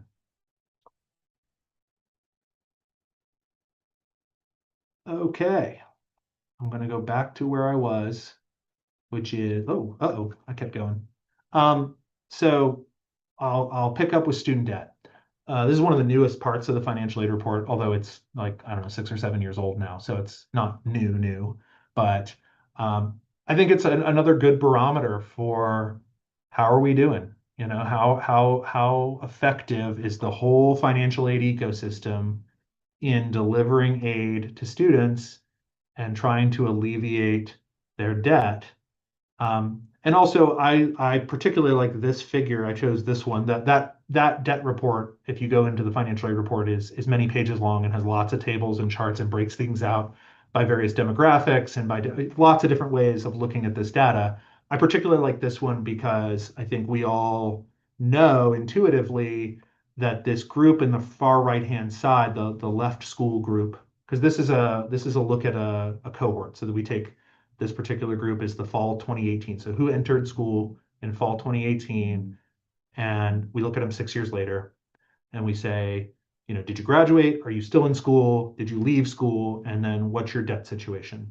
And we look at different institutions. And the right-hand side of this is very much I think the report card for a lot of us in some ways, because these are the folks who left school, no credential probably, and we're seeing that at public and private schools for 4 years, more than half of them are leaving with debt. Debt and no credential is kind of like the worst possible outcome here, right? So these are the folks that we're always trying to, make sure, like, first of all, can we reach out and bring them back and get that credential, or can we, how can we alleviate making sure that fewer folks are leaving school with debt, right? But overall, we are still looking at with this cohort, and these numbers are also, again, like I said, can be stacked over time and look at the trends and all that. And I highly recommend we do that. We're working on trying to find some ways to publish that information as well, outside of this report, which is already 200 pages long. But one of the things that I think is pretty telling is half of students who are coming out of a 4-year institution in Texas are graduating with no debt. And the ones that are generally graduating, like we said earlier, with the statewide goals, are graduating with manageable debt, which is something that we have defined in relationship to that student's earnings potential. Making sure that that's not going to be overly burdensome to them as they launch their career, that they're not going to be dragged down by sort of an unsustainable amount of student loan debt. So there's a really good story to be told here. And in contrast, we also publish out how debt accumulated for students over the years as they kind of moved through this cohort. And I think this chart is super interesting. And you can just see how much of that debt shows up in the 3rd and 4th year, which makes sense, right? I mean, those 529 accounts run out, the student savings run out, the cost of it, it starts to compound over time. And I think, to me, as a person who's kind of seeing everything that's going on at the coordinating board, this chart is an animating force to me behind so many of the efforts that we've made to the FAST program in terms of getting, educationally disadvantaged students no cost dual credit. That's fewer credit hours that need to be spent here, and then maybe avoiding getting to that 3rd year, to that 4th year where that debt starts to accumulate. Facilitating transfer, this questions about predictability and portability of aid. I think all of these things come into how we approach, aid and program development, and all of that is implicated here in this chart. And it shows you, the further along you get, the debt is going to start to compound. And, what can we do about that? How can we make sure that students are getting in and out as quickly as possible and accumulating as little debt as possible? So this is something that we think about a lot around here. And this report, again, is the barometer by which some of those efforts are measured. So I would be remiss if I did not mention our loan repayment assistance programs. We don't highlight it very often with this committee because, again, this is stuff that happens largely after the students leave your institutions. But we put a lot of money into loan repayment programs for high demand fields in Texas. The physician group, that's almost $10 million in fiscal 24. I think it's important to highlight that we have these initiatives happening in the background. We will next year's data, I think, next year's report will welcome our 7th loan repayment assistance program, which was the one for nurses, which launched last year, and that one's been a rousing success. I think we had something like 700 or 800 eligible folks come in and get assistance through that program. So we're really excited about loan repayment assistance. It's a big part of what we do in student financial aid programs. So I wanted to highlight it for you all. And if you ever have questions about it, I know that it's something that is sort of on the periphery of what y'all do on a day-to-day basis, but we want everybody to know about them because these are highly valuable programs for students. I mean, some of these students are receiving thousands and thousands of dollars towards their loan debt very early in their careers, for doing things that we know we need as a state, being nurses, being teachers, teaching nursing, and mental health professionals, physicians who practice in areas where there's a shortage of physicians. these are things that we obviously all want as a state. And so the fact that these resources are available for those folks is really cool, and it helps alleviate that debt that can accumulate when you're studying for these types of fields. So I wanted to mention those programs. Just a few ending thoughts for y'all. I know we're firmly in our home stretch here. As I hope I made clear throughout this report, while we publish this report annually, it's really best thought of as another chapter in a longer book, a longer story, and to look at how have things changed over 1, 2, 5, 10 years is really where the wealth of this report comes from, because it lets us see, where are we heading? Where do we have problems? But there's a lot of good in this report. Gift aid is increasing, loans are decreasing, especially for undergraduates. There is still a significant amount of unmet need, though, and that's going to be something that we always are going to want to try to tackle. We use this report, like I said, to track new programs, to explore the effects of major policy changes. I didn't really talk about loans in this presentation, but fiscal 24 was when we implemented the manageable debt calculation on the Cal loan, and we did see effects. Lending did go down, but it went down in a way that I think lines up with some of the goals we've set as a state in terms of trying to avoid burdening students with an unsustainable amount of debt. So I'm going to stop there, and I'll welcome any questions. I hope, if nothing else, that I've convinced you to open this document and to read it, or it's not really a document you read straight through, but it's something that you use, and I hope you continue to use it in your work as you try to do more and better for your students. Is there any other questions while I'm here?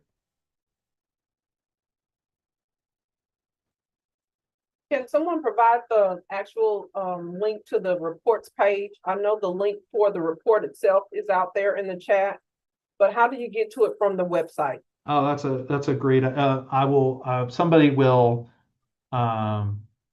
drop that link in there for you, and then a fun little tip. And I wish we had thought of this earlier, but when you go in there, you'll see the whole link, the whole web page address onto our website, and at the end of it, it'll say fiscal year 2024. It's right at the end of the address. And if you just change that date for the last couple of years, I think we started doing this in 22, you can flick between years reports very quickly by just changing that one number. The link is exactly the same except for the year, which is really helpful. I wish it worked for all of them. Maybe we'll try to do that eventually so that it's really accessible. We've been doing this report. I didn't mention that. We've been doing this report since the 90s. So there's like 30 of these out there. It's really a wealth of information for you. But yes, we will get that link in the chat if it hasn't already been put there. Now the report itself is there, but like to your point, it's usually found in the document center. I don't know if this is posted on our webpage, but it's sent out from our government relations to all institutions in a formal announcement, and then it's found within the document center. I can put a link to that location there, but since our area doesn't post that, I will have to see if it's actually a web page. And Chris, if you have it. Yeah, I have the link. Yeah. I have the report link, but I don't know where the page itself is built. Oh, yeah, I think it's just in the report center, but we will put it in there, and we can, Chris's slides will be added to the handouts that you received. Yeah. So we'll have some additional resource materials to send out to y'all. So stay tuned on that.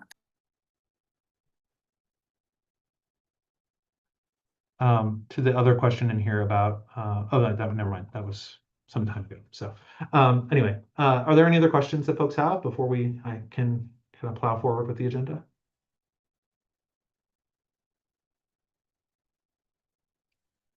All right. Well, thank you. There's no other questions. Chris, thanks for giving an update on the financial aid report and where to find it. Well, information is in there especially for those that didn't know about the report. Thank you. Okay, so we'll move on to agenda item number 10 for the TASFA subcommittee. Heather Fontaine's subcommittee chair, and Laura from the coordinating board. It's Heather Fountain, just like water fountain. Everybody tries to fancy it up. It's okay. And Heather, it's Leah. Yeah. Quick request. Erica is on and she Yes. wanted to see if she could She flip can flop go. with y'all. We talked yesterday, yep.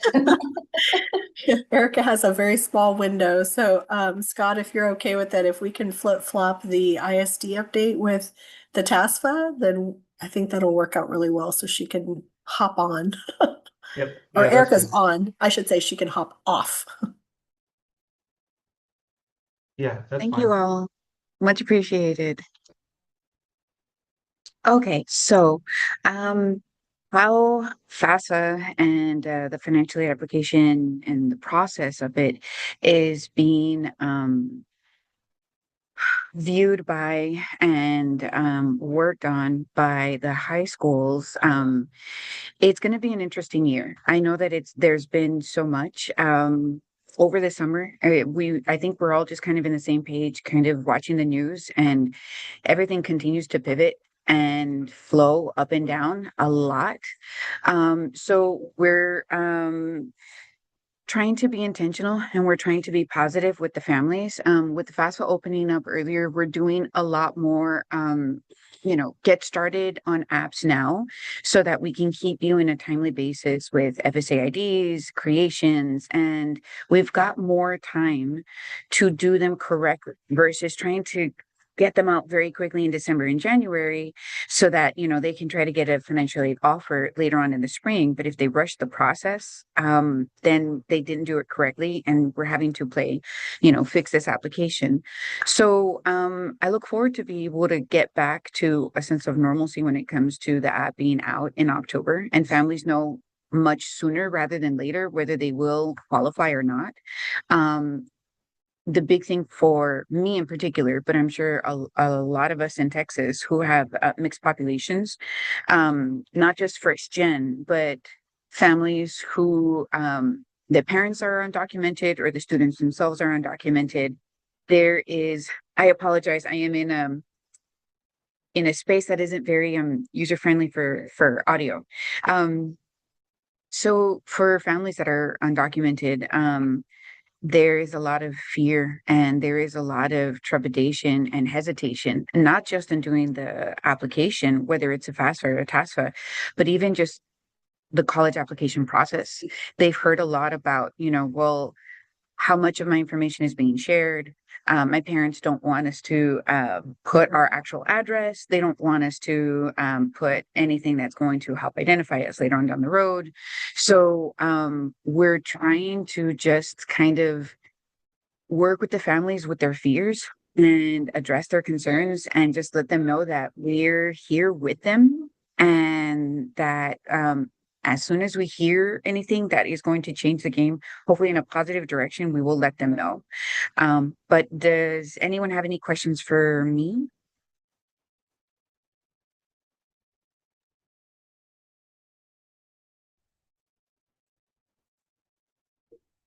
Nobody Great, I'm has a great any questions for presenter. Erica? Thanks for the update. Thank y'all. Have a good one. Okay. Thanks, Erica, for staying on. Welcome. And we'll see you soon. And let me see what Sandra, did you have an update? Did you wanted to share? I do. I'd like to share as well. It's been a great start to the year. We've been in school for about a month now. And it's been a fast month, seems like. Like Erica, actually she and I had an opportunity to connect at the Texas Tech Summer Showcase. So that was a really great opportunity for us to kind of share best practices and things that are working for us. And ideas for incentives for our students. So that was really great. I echo what Erica said though. We definitely have families who are feeling a lot of anxiety right now when it comes to our undocumented families. But certainly we're excited about the October 1st release so that we can get an earlier start with our students on financial aid. I will say my CCMR colleagues and I and my counselor friends that I've had communication with were excited about the immediate verification that families get now in creating FSA IDs. I think it's helping us provide, or it's providing us opportunities to catch issues immediately. So I'll use the example of yesterday. We had a student who had a legal name change through court, but has yet to update that with the Social Security office. And so immediately we knew that, and we were able to have that conversation about what needs to happen and how to help him. So that was really great. I think that's good. We also think it's going to be a positive change as we start to work with parents on that same thing on FSA IDs, so that families aren't having to make multiple trips to come and see us. I know that was a thing for at least me last year. Families would come see us to create an FSA ID, and then we'd have to return days or whenever they returned later to finish the actual applications. So definitely excited about that immediate verification. The discussion around when the students are filling their financial aid application and contributor email being the only thing that's needed and not those other identifiers for parents, I think is also going to be a positive thing on our end as we're working with students. I think it'll help us complete that student section at least much quicker. I am curious to know though, I'm assuming that the email needs to match what is on the parent's FSA ID. And so in order for them to receive that, if anybody has experience with that yet, I'd love to know. Let me see what else I have here. I'm sorry. For me, Ms. Sandra, what I've noticed, well, thankfully last year, the email didn't need to match. You know, we could tell the students, like, you know what, why don't you just you can even put your own personal email and it's fine. Like so long as we have parent login, then we're good. I haven't had a chance to work with it just yet this year, that even that has to match. And I really, really hope that's not the case, because that's just honestly, it's gonna make life so much more interesting. I don't think it has to match. I think that even if the parent doesn't get the email invitation, the student can log in and there is like an activation code that the student has that they can give to the parent, and the parent can use that as to basically access the contributor section. Wonderful. That's great news then. Love to hear that. I will say, just with the immediate verification and then just being fortunate to be fully staffed this year for us, we've already seen an increase in students with FSA IDs, at least for our area. I know at our campus, we're assisting over 400 students with the creation of those IDs.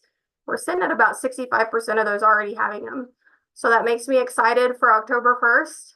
I'm hoping, I guess it's just a great senior class. I'm not real sure. It's just up and down. It just kind of depends every year. But I'm eager to see what it looks like October 1st once it opens and how many actually submit earlier.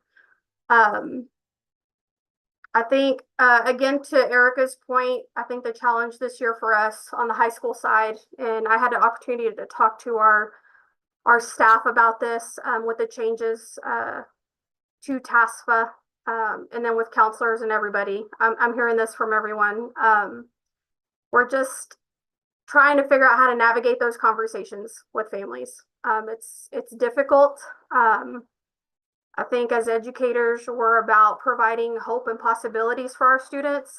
And we know the transformative power of education and just encouraging them to still stay the course, even though for some of them there may not be aid. And so I would love to hear from our higher ed institutions. What does it look like as far as expectations for documentation? I know on our end we haven't heard anything, or I don't have any information on what are they expected to provide to demonstrate to you all as institutions of higher education that they are lawfully present. So if anybody has information on that, I'd love to hear it, because as we're trying to provide guidance on the high school side and figuring out who is and isn't eligible, that information would be so helpful to know exactly what you guys are looking for or going to be asking for. And what are you guys as institutions of higher education telling students in this specific population would also be helpful for us as guidance on how, as we're navigating these conversations, just to help us. So that's a little bit of an ask for our higher ed folks out there. I'd love to hear from you guys on that. I think the other challenge I faced, and I don't know if Erica has seen this or any of you guys as well, as we're working with our students on creating FSA IDs, we're finding more that it's telling us that they already have an ID, that they have an ID that exists. I find it really interesting. I've noticed at least more than one that the email ends in, and I'll just tell you, edny.net seems to be an email. For us, I've noticed it at least twice now for students that they are very clear with me that they did not create an account, but the system is telling us that one already exists. And so not sure where that's coming from. And from my experience right now, as we're trying to reach somebody to help correct that or to have them get access to their account or the account that's associated with their social, it seems a little bit more challenging this year. Or that's been my experience so far. Just trying to get through to somebody so that we can get those students some support where it does say that they already have an account created. So. Miss Sandra, I haven't seen it. Same. I haven't seen that just yet, thankfully. So that'll be curious. And then, of course, going through the lovely hoops of, reset and figure out what happened. All I can think is maybe someone somewhere mistyped in their social and it's flagging them as like, you have one, but someone somewhere just did one number wrong on their social and it flagged them. That's what I can think. But I would think that, when they first created the FSA ID and it's supposed to be verified on the spot, that it would catch it. So we don't have a solution. But I also, just like Miss Sandra asked, there's been a few institutions that have said, if your students are eligible to receive a competitive scholarship and they do receive a competitive scholarship, then we'll work with them when it comes to the in-state tuition. Does anyone out there have anything, any either words of advice or what you've heard that will help us on the higher ed make things easier for our students who we know are undocumented and there's no documentation in the world that's going to legitimize them? So what can we do to help our students that you all know of that we can just guide them beforehand instead of finding out after the fact? I would recommend right now for high school students and their families to contact the school directly that they're planning on applying to. There's a lot of guidance that we can provide, and it might vary from school to school a little bit right now. So that's what I would recommend right now. And we absolutely we talk to freshmen, sophomores, juniors, seniors. So that's what I would advise. Erica and Sandra, oh, sorry. I have one. Go ahead and provide that feedback. I have one more question as well, but please. Okay. So I work with the College Advising Corps over here at TCU, and we serve 8 different school districts in the DFW area. And we've been working really closely with IMM schools and then with our financial aid offices here. And we actually had a meeting with them recently to receive guidance on how to support undocumented students. And I don't know if y'all heard, but TCU just released the TCU for Texans, and that will provide scholarships for any students that are here in Texas and graduate from a Texas high school, but that actually will not impact undocumented students and how they will code them in their residency. So if they decide to go to a private institution, obviously private institution and public institution released financially very differently, and they're tied to different rules, as we've all know. However, TCU will be not really changing on how they code undocumented students. So that is something that they just shared with us recently. So that could be a resource that you could share with your students as you are advising and meeting with their families. But just wanted to share that out there, that we just had a meeting with them recently and they informed us of that, because we are also facing the same challenges that y'all shared with undocumented students and their families. Thank you. Thank you. I do have a question. What does it look like for a student, or is the valedictorian scholarship affected through status if a student cannot provide that lawful, if they're graduating as the valedictorian of their class and they are an undocumented student, is that valedictorian scholarship affected as well? I haven't heard anything on that. From what I've heard, and there have been several institutions this past week that have said if your undocumented students are in the top 10%, which I'm assuming valedictorian and salutatorian are included in that, if they are in the top 10%, they're not automatically admitted. I don't know. It based on their interpretation of, automatic admit should be Texas residents, and they are no longer Texas residents, so automatic admit does not apply to them anymore. That's been our unfortunately, that's what we're getting from some schools. How or if that would affect the Val scholarship, I think will also be school by school. Unfortunately. I don't know. If anybody has info on that, I would really love to know, because I feel like there may be some schools and individuals out there that fall into that.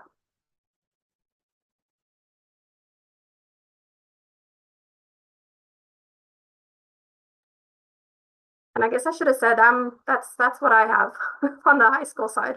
Questions and updates on my behalf. And I'm going to chime in one more time because, and Angie, not to throw you on the spot, you absolutely do not have to give an update or anything today, but this is your opportunity.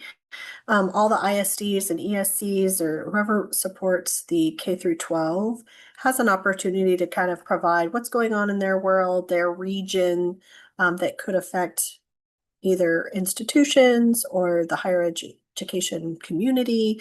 So again, I know you're brand new, so no worries if you don't want to chime in, but this is an opportunity for kind of the K through 12 sector to just kind of give a temperature check on what's going on in your world if you'd like to contribute. And if not, then next time you can also hop in this slot.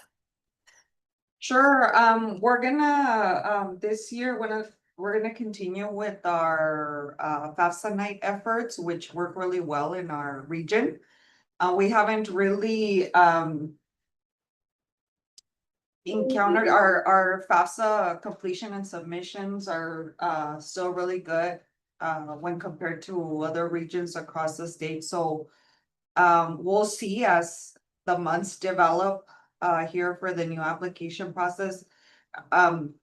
The only really issues that we've heard, like from our end, is really with Applied Texas, which is, the application process outside of this, the purposes of this committee, but that has undergone a lot of changes, and the counselors are not able to see some information that like student level applications and that kind of thing. But I should have more updates as the FAFSA nights across the schools in El Paso haven't started yet. So, but I would be happy to provide information on how that is going in subsequent meetings.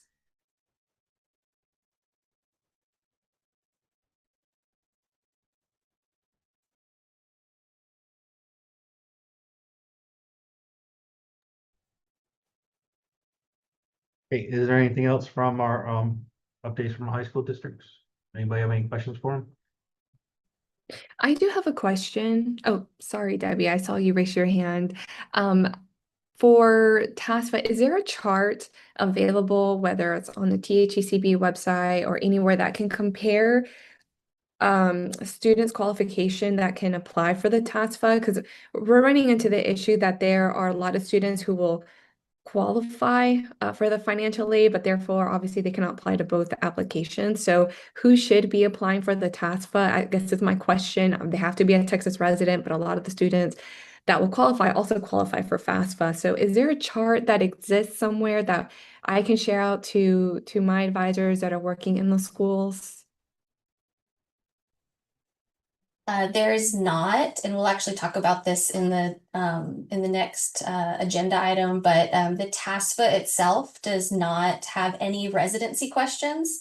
So anyone can fill out the TASFA. It is a pass-through form that allows institutions to calculate a student aid index for a student.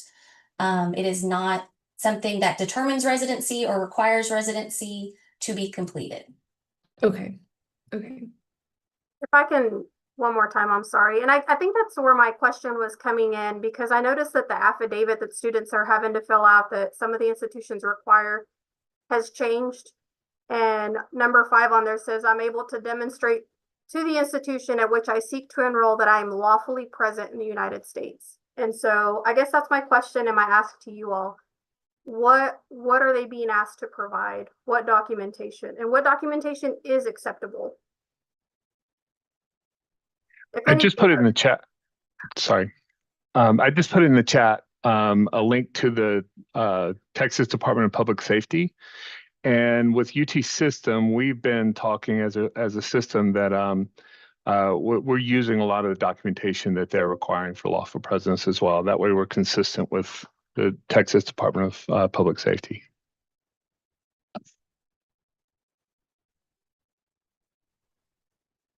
Yeah, I think that link is really helpful, and also something that might be helpful for the group to know that at Texas public schools, typically residency is determined in another area of the university. So financial aid, we're very well aware of the rules, but we're not making the residency determination. At private schools, my understanding is that financial aid office is doing that, but at Texas public schools, residency is something that's determined typically between admissions and registrar's office, and then there's usually either a person or people that are considered the residency officer.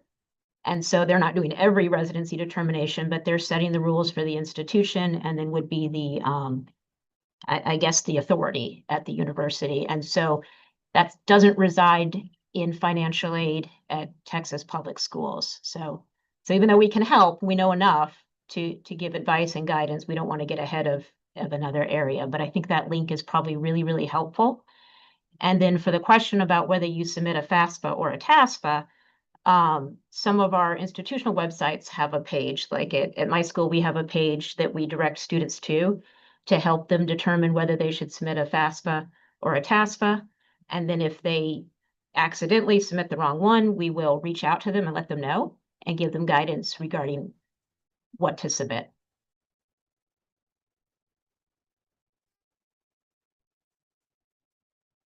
That was really helpful, Beth. I wanted to add, just let Sandra know, going all the way back to email addresses with the FAFSA, NCAN, as well as our own experiences as a team, parents starting the application, even if it's the student entering it in, eliminates that problem almost 100%. I won't say 100%, but parents, having those FAFSA nights and having parents sit down before the students. We had to delete a lot of the student accounts last year. Maybe that's not going to be an issue this year, but it worked perfectly. And then students go in and they've got 5 minutes worth of stuff and adding the schools, and that's it. So that would be my recommendation to all of the people here that are doing that.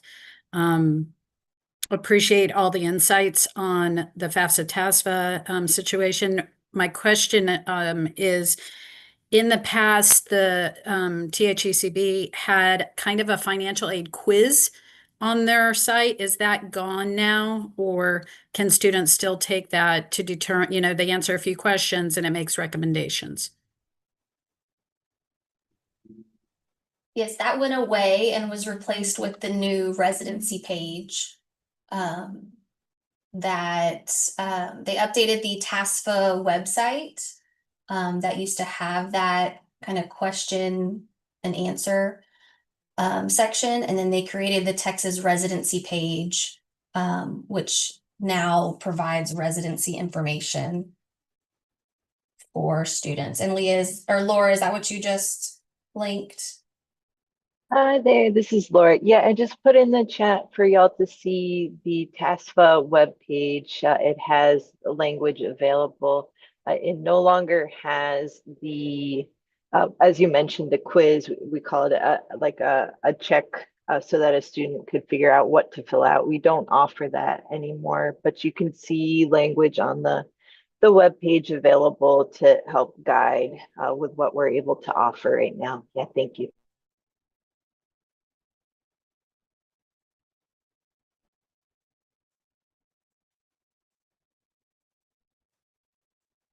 Any other questions or input?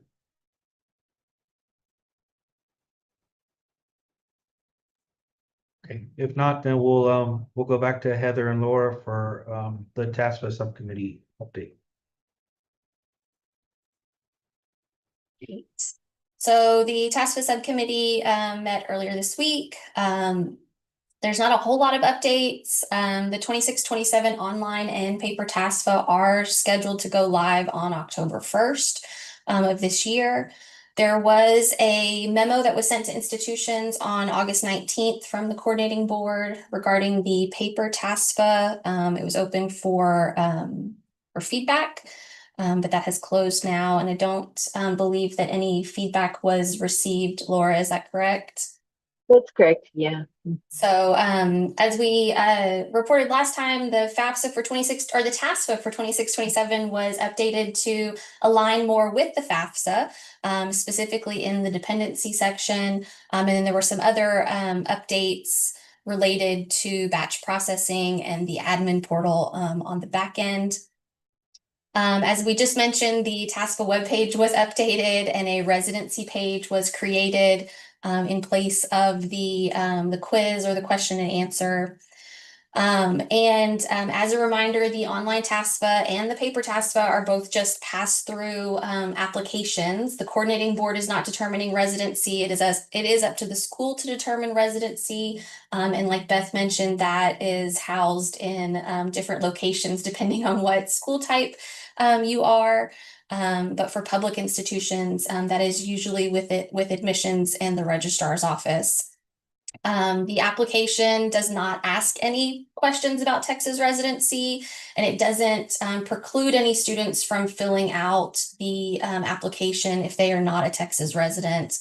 And the application itself does not determine eligibility for specific programs. That is up to each institution to determine Texas residency and eligibility for state financial aid or institutional financial aid for that matter.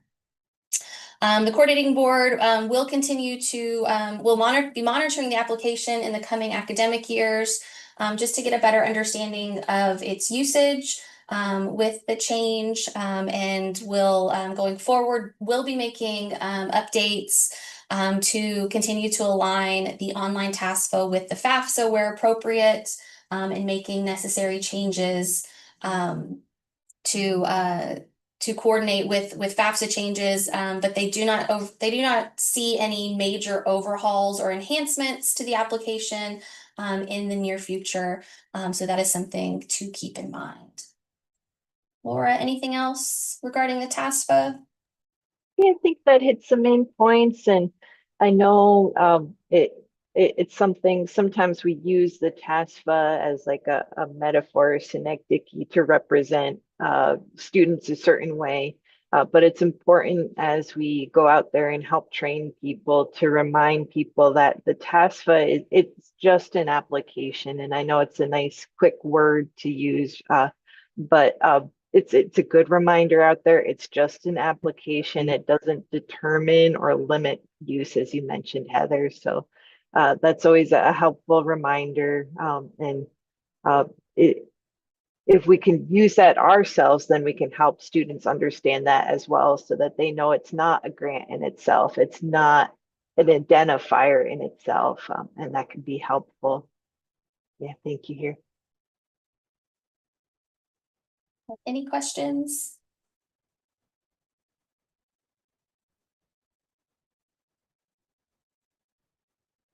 Okay, Laura and Heather, thanks for that update. Go ahead and move on to agenda item number 12. Student financial aid programs, Leah and Chris. Hello. Just wanted to check in since it's been a while. Does anyone need a break? Because we're going on hours now where we haven't stepped away. I'm happy to push through since we're towards the end, but happy to stop for 5-10 minutes so people can get water, need to stretch their legs or whatnot. Can I show hands on people who want to step away? Oh, I got like physical hands. I was looking for like little emojis. Okay. Perfect. Okay, why don't we take a quick break? It's 11:41. How about 11:50? 11:50-ish, if we could come back, and then we'll take attendance again. And then I'll give an update. We can wrap up any last business, any questions and whatnot, and then we'll be done. So hopefully we'll be out of here by 12:15. Fingers crossed. Sound good? So 11:50. Sorry, it's only 9 minutes, but go quick. Wrap it up.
Hey, Scott, I just sent you a quick chat if you want to see it real quick.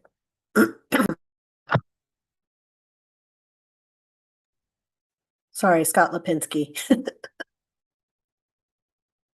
Now we've got two Scotts.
It looks like it's 11:50, so we go ahead and get started. Take roll. Tanya Richardson Dean, Here. Cecilia Jones, Here.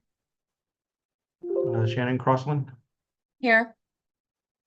Mary Escobar, Here. Debbie Richmond, Here. Michelle Hill, Here. Jackie Kelly, Here. Angie Harrow, Here. Lisa Martin, Here. Kelly Steelman. Here. See, Megan wasn't here this morning. Rebecca Moreno Adorno, Here. Letitia Addison,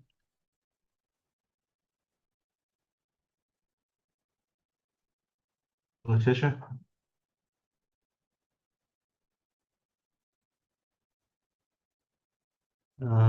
Scott, I don't know how to say your last name. Bowie, here. Okay, okay. Beth Tolan, Here. Sandra Moore, Here. is Megan here? No. Student rep Denise, D Ingram, Here. and Cassandra, can't say your last name. Yes, look, I'm here. Okay. Okay. Okay, Leah and Chris, you want to give your update? Yep, we're trying to find my mute button. Thank you for having me. I'm going to be giving a update similar to, we've heard a lot of updates today, so I'm sure some of these will overlap or repeat things that have already been said. But the goal here is just to make sure that we're providing awareness and transparency on the things that are going on at the coordinating board in student financial aid programs. So what I usually do, and I decided to try something new this time, which is I'm going to share my screen and actually show you where you can find these things that I'm going to talk about instead of looking at me talk the whole time. I think that might be a better use of our screen here. So let me see if I can attempt to do this in Zoom. Can y'all see my screen? That work? Yes. Yes. Excellent. Okay. Let me see if I can move this thing out of the way. All right, so what we have here, and I'm going to put this in the chat, is the Student Financial Aid Program's website. And the reason I brought this up to provide the update is because everything I'm going to talk about ends up on our website somewhere.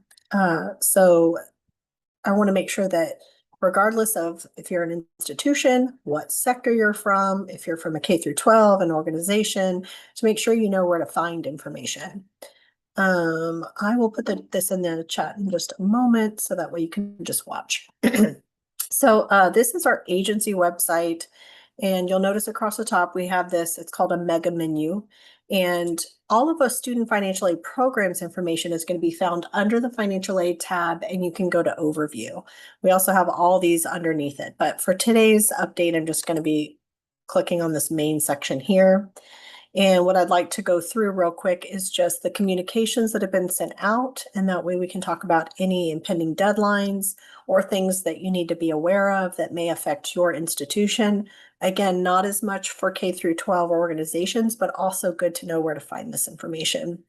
So right here in our recent communications, we try to focus on one of the last 5 to 10 items that have gone out. And then as you scroll down the page, you'll find the archived items, which we then move down. And so you can always find former communications that we've released. So the most recently we sent out, to align with what Chris presented on, we actually, each time rules are adopted by our board, we send out a notification to let you know what's been passed. And so for a quick demo, when you click into here, it talks about when things were adopted, and it includes a hyperlink that not only shows you how to find things in the register, but also includes a little synopsis of what changed and why, and then a link to the new rule. So please definitely go out and look at this if you're interested. This covers a variety of different things. There weren't that many because this was for our July board meeting and also our specially called board meeting that he talked about in August, but it does include things that may affect your institutions. Going back to the list here, we also sent out a notification to the institutions that participate in the Texas Armed Services Scholarship Program.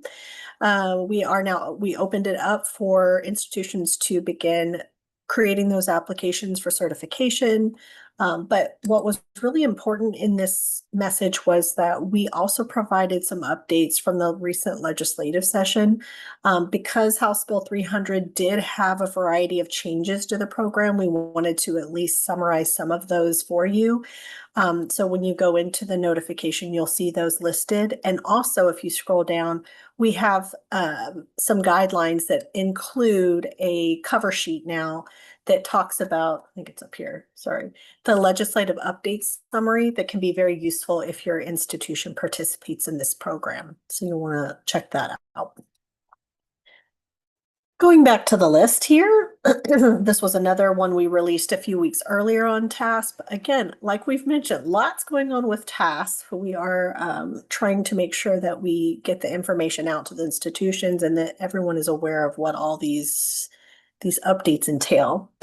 Program participation agreements, those were due at the end of August. We do have some institutions that have not finished their executed contract. If you need assistance or anything, please reach out. The instructions were on the notice on how to do that. But as a reminder, if you don't have a participation agreement executed, your institution cannot receive funding. So it's very important that you get that done so that the money can flow through to your students. Down here at the bottom, these are kind of a roll-up of updates that we provided. I think the most significant in here was just letting people know that our college access loan and the forward loan programs did not show any interest rate changes.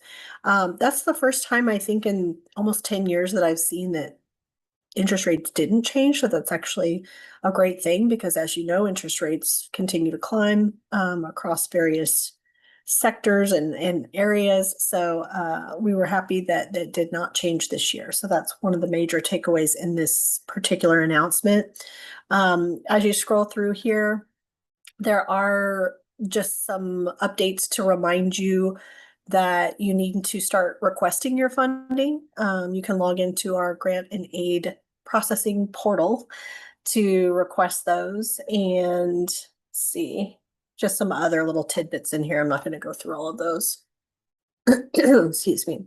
Again, as you scroll down, you will see the remainder in here. A couple things, I'm not going to open each one, don't worry. But we did send out the TEG engagement guide. So if you're a private institution, make sure that you download the new engagement criteria. Nothing changed this year, but good to always brush up. Make sure you understand how to submit your engagement report, because that can change from year to year. We released the educational aid exemption application, so please take a look at that. Again, that one did not change this year, including the critical shortage areas. They are the same as they were last year.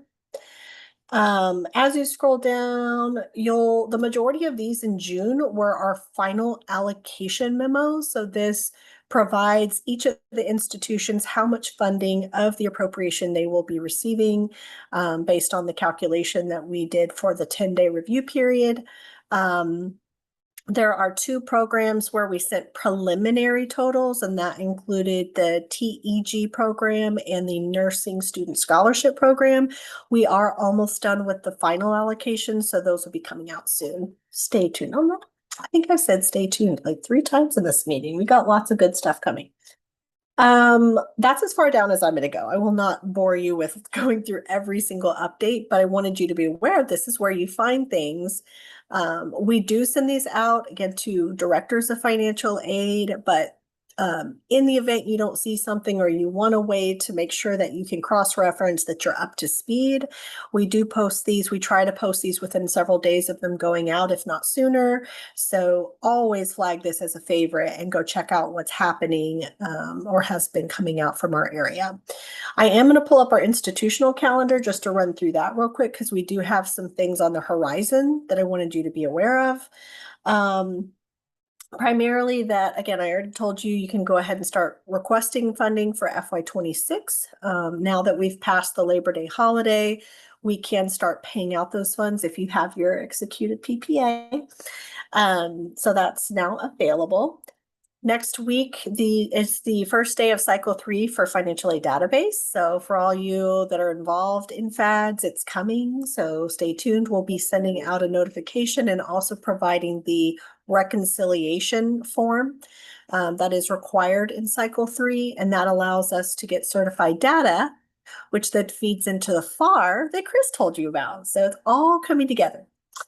What next? The TASFA conference is coming up. We will be there like we do every year. We'll be there for the new aid officer basics that Dee talked about. Chad Quintero Pulse will be there to do his state update. And then I will be there presenting on a variety of topics just to make sure people are informed. And we will be at the expo area. So hopefully if you're going, we will see you there. I'm very excited. It's in San Antonio this year. It's just down the road. Good Neighbor deadline is coming up. So if you participate in Good Neighbor program, there's an October 15th deadline to report to us any ineligible students. Sometimes when we select the students, they don't end up coming or they don't meet eligibility criteria, whatnot. So that's actually a pretty important thing if you're participating, because every year we're noticing that a lot of slots go unused. And so by sending us your ineligible students, we can then go back into our pool of eligible applicants. It's based on country, it's not based on institution, but that allows us to find that recipient so that someone else can benefit from that program at that institution. So please make sure you send that through. If you go back to our list over here, we have the instructions for Good Neighbor. It's found in the notices, but you can always reach out to me if you have questions. Our annual user access is coming. More will be sent out on how to do that, but that just ensures that all of our systems are secure and that we have the right people using our systems at the coordinating board. So we do that once a year, and that'll be coming in the next few weeks.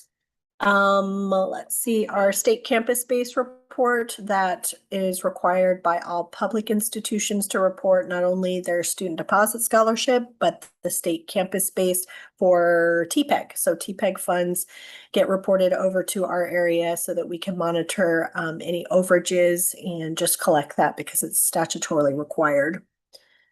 And lastly on here, bilingual education for the handful of schools. I think there's 12 now, if I remember correctly.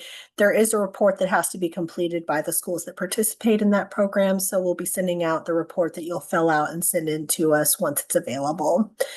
The last thing that is coming out ideally next week is something new that passed in the legislature, which is the financial aid displacement requirements. And now I'm drawing it. Is it SB 2995? Of course, I would not You got know it. what it is. It is. Woohoo! We are providing instructions and also a link to the financial aid displacement advisory that institutions can simply just link to if they choose. But more information is coming, but I just wanted you to be aware in case you've been following our legislation that affects your institutions. We've had a few schools reach out and ask how to meet that requirement. So we'll be sending out a formal notice. And also, like I said, the actual advisory you can use if you would like to directly link to it. So I believe that's slotted for next week. We're just waiting on approval. I think that is it. Let me double check my list, my laundry list here. Talk about saying a lot of things really quick. Any questions I can answer on all the buzz going on here or on our website? Where to find things. And close all these things out. Now that I have this, maybe I can actually dump this in the chat for y'all. Gosh, I'm just so terrible at Zoom, you guys. It should not be this difficult. Okay, I put the web page. You can bookmark it. Please do. We update it every single day, sometimes multiple times a day. Feel free to go poke around and send us improvements. If you see something that would be beneficial or that's missing or that you feel is just not logical, let us know. We are looking at ways to improve the navigation and what we provide to institutions on there. And again, if you're a K through 12 organization, you're welcome to this information too. It is geared towards the higher eds, but it's open to all. So I will stop there.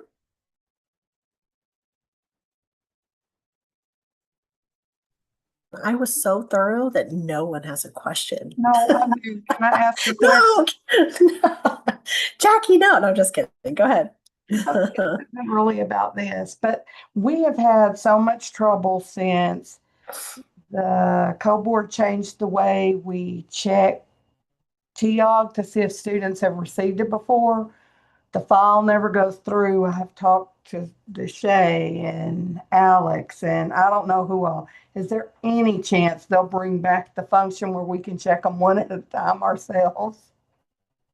Pretty sure that functionality is a gone technology. I don't think it exists anymore. I think that was an old computer software that was discontinued. So I don't know I don't believe that they're redoing that. But as we talked about earlier on the, how we move forward with the guarantees and how we check for transfer students, I suspect that, that award history process will need to be enhanced. And I don't know why, they don't know why. Alec helped me several times to make sure the file was in completely the right format, the whole 9 yards. But we submit it and we never ever get a response. So we are having a really hard time with it. We've just gotten to where we tell students if they've been out of school a while, we can't check your eligibility, so you're not eligible in our eyes. That's the only thing we can do. We don't know what else to do. Yeah, I think in the past, I'm not 100%, but I think we provided guidance that if you can confirm with the prior institution, they can provide that confirmation, or award letter or some kind of whatever you consider proof, right? It's not up to them, but if that's one way, because we had the award history down for quite some time. And I know we said that the institutions needed to partner with each other to allow those students that were receiving it prior to get that. So that may be an option. I know that that is incredibly manual and not what we want to do long term, but if the file process isn't working, it's really up to you to determine eligibility. So if you can show that in your record, I would think that that would suffice. And we've tried some of that if they've only been, out of school like a semester or two.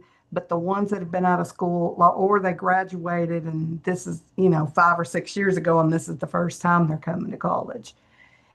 We don't really know if they didn't receive financial aid and we can't check it through COD, there's no way for us to know if they've been somewhere else or where they've been. You know what I mean? Yeah, that's very unfortunate. I'll write it down and we will see what we can troubleshoot. It sounds like you've already done what you can do, so we'll continue to dig in and see what we can do to make things better. All right. Thank you so much. Of course. Thanks for speaking up. Anyone else? Leah, I have a question for you. There were some proposed rules that were published, I think it was 8/29, regarding exemptions and waivers. If those are adopted, when do you anticipate they would be active, so to speak? They're adopted in October, I believe it was. Did we come up with November 14th, Chris? Does that sound right? It would be, I think, 20 days after our board meeting in October, and it's like mid-November is Yeah. in there. Yeah, they get submitted to the register and then approximately 3 weeks after the board meeting is when they show up and are effective. Okay. So if a school has any questions about those, would you recommend we just email you all directly? Yeah, and the public comment period, I believe, still open, right? Yeah. So If you have a question about them, Beth, you feel free to reach out to me. Okay. If you have feedback on them, I would direct you to the public comment. Perfect. Great. Thank you.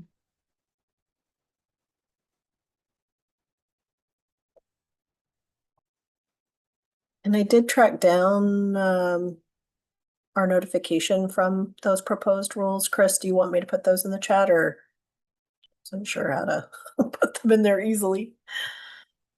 I have the link just to bypass the whole like Texas Register Yes, if you want to navigation. put our announcement in the chat, that'd be good. And I'll also put my email so that you all have that if you ever need to ask questions. Like I said, I'm happy to answer questions, but if it's just feedback that you have, I really would prefer going through the formal process to make sure that that's part of the rulemaking formally. But if it's just you have a question like, what does this mean?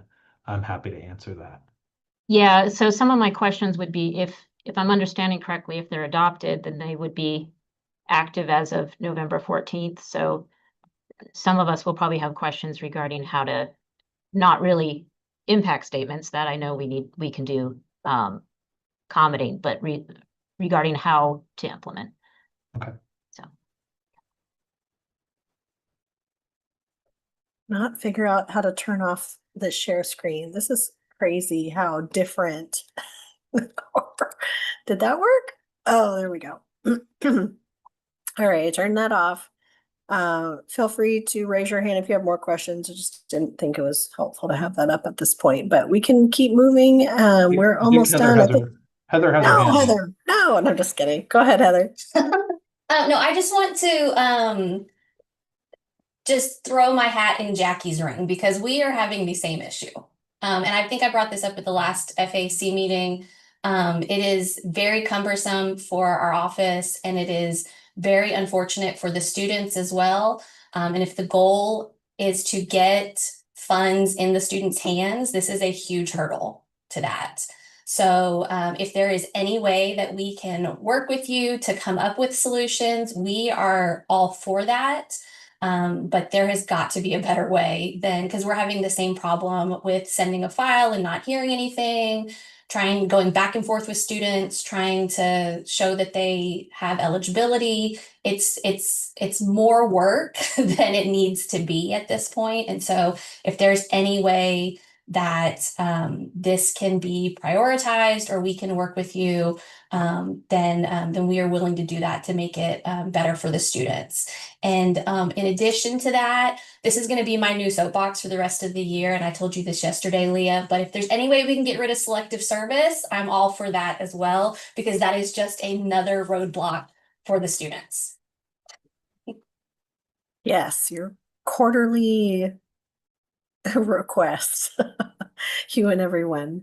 I will get with our operations folks, our technical folks, and see if we can figure that out. Just quickly before we move on, has anyone on here been successful at submitting a file and getting the criteria? And Laura, you're still on, right? Laura, did she drop off? Yep. Oh, yeah. I know that you've worked somewhat with the award history, and we can talk offline, but I'm just curious because I haven't been involved for many, many years. Are there successful files that are being processed? Yeah, good question. You're right in mentioning before about CV Pass and the grant payment portal being completely not a tool that can be used for the award history anymore. I will check back if we've had successes. I think some have been successes, but there's that small space between the amount of difficulty in creating the file and making sure it's correct and the amount of possible user error. But I know many of y'all have worked through and worked with teams to get that set. So we hear you and acknowledge the amount of difficulty to get data and resources out of that. I don't believe right at this moment anything is available to change that, but it's acknowledged, and I'll certainly bring that back to the business improvement team here. Thanks, Laura. And I'll talk with you offline, and Chris and all the folks, see if we can figure things out. Anything else before we hop to 13?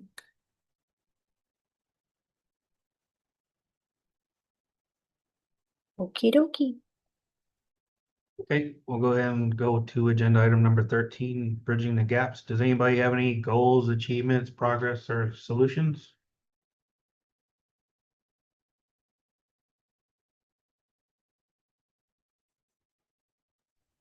No one has anything good going on at their institution or school. I find that hard to believe. I wouldn't say anything good, but I do want to see if there are other schools out there that are having the challenge right now with fraudulent applications. We've noticed that our Texas, Apply Texas applications, we're getting almost 3 times more fraudulent applications through that process. So we're using a third-party servicer right now to try to help us with those applications, but I'll be interested in hearing if any other schools are having the issues with fraudulent applications and fraudulent financial aid students as well.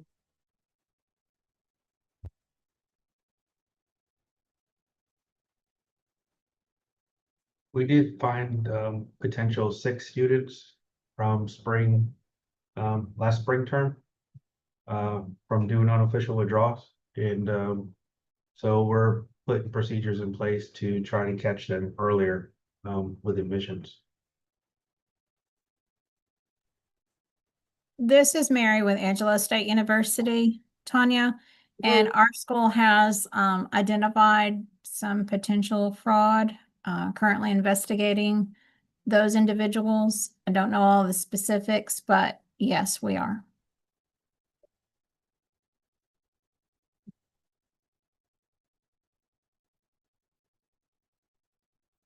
I just don't want to have to jump off the ship by myself, that's all.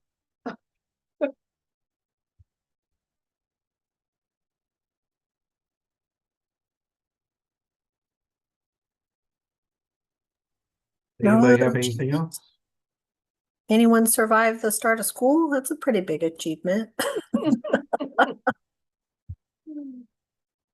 officially fall.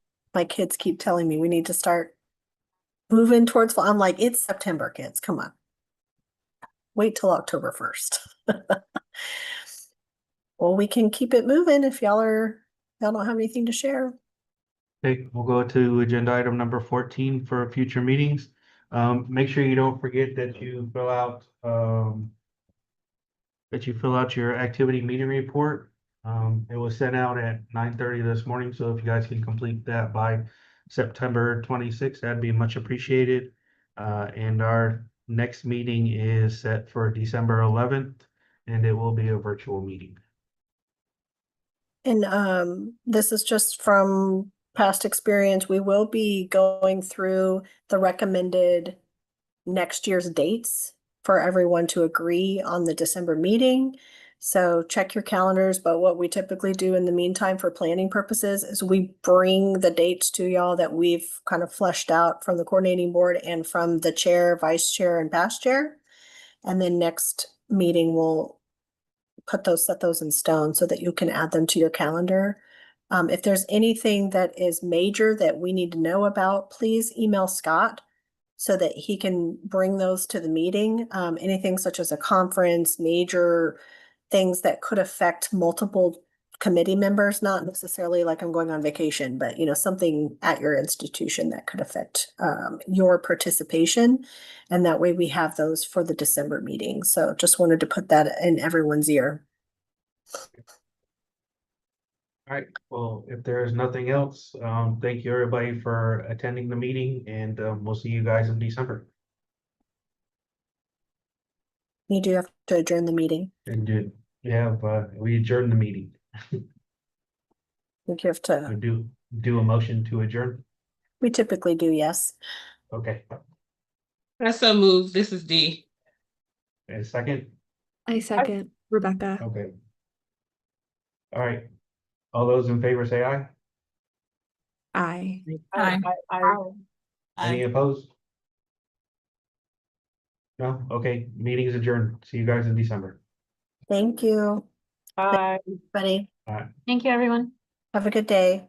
You too.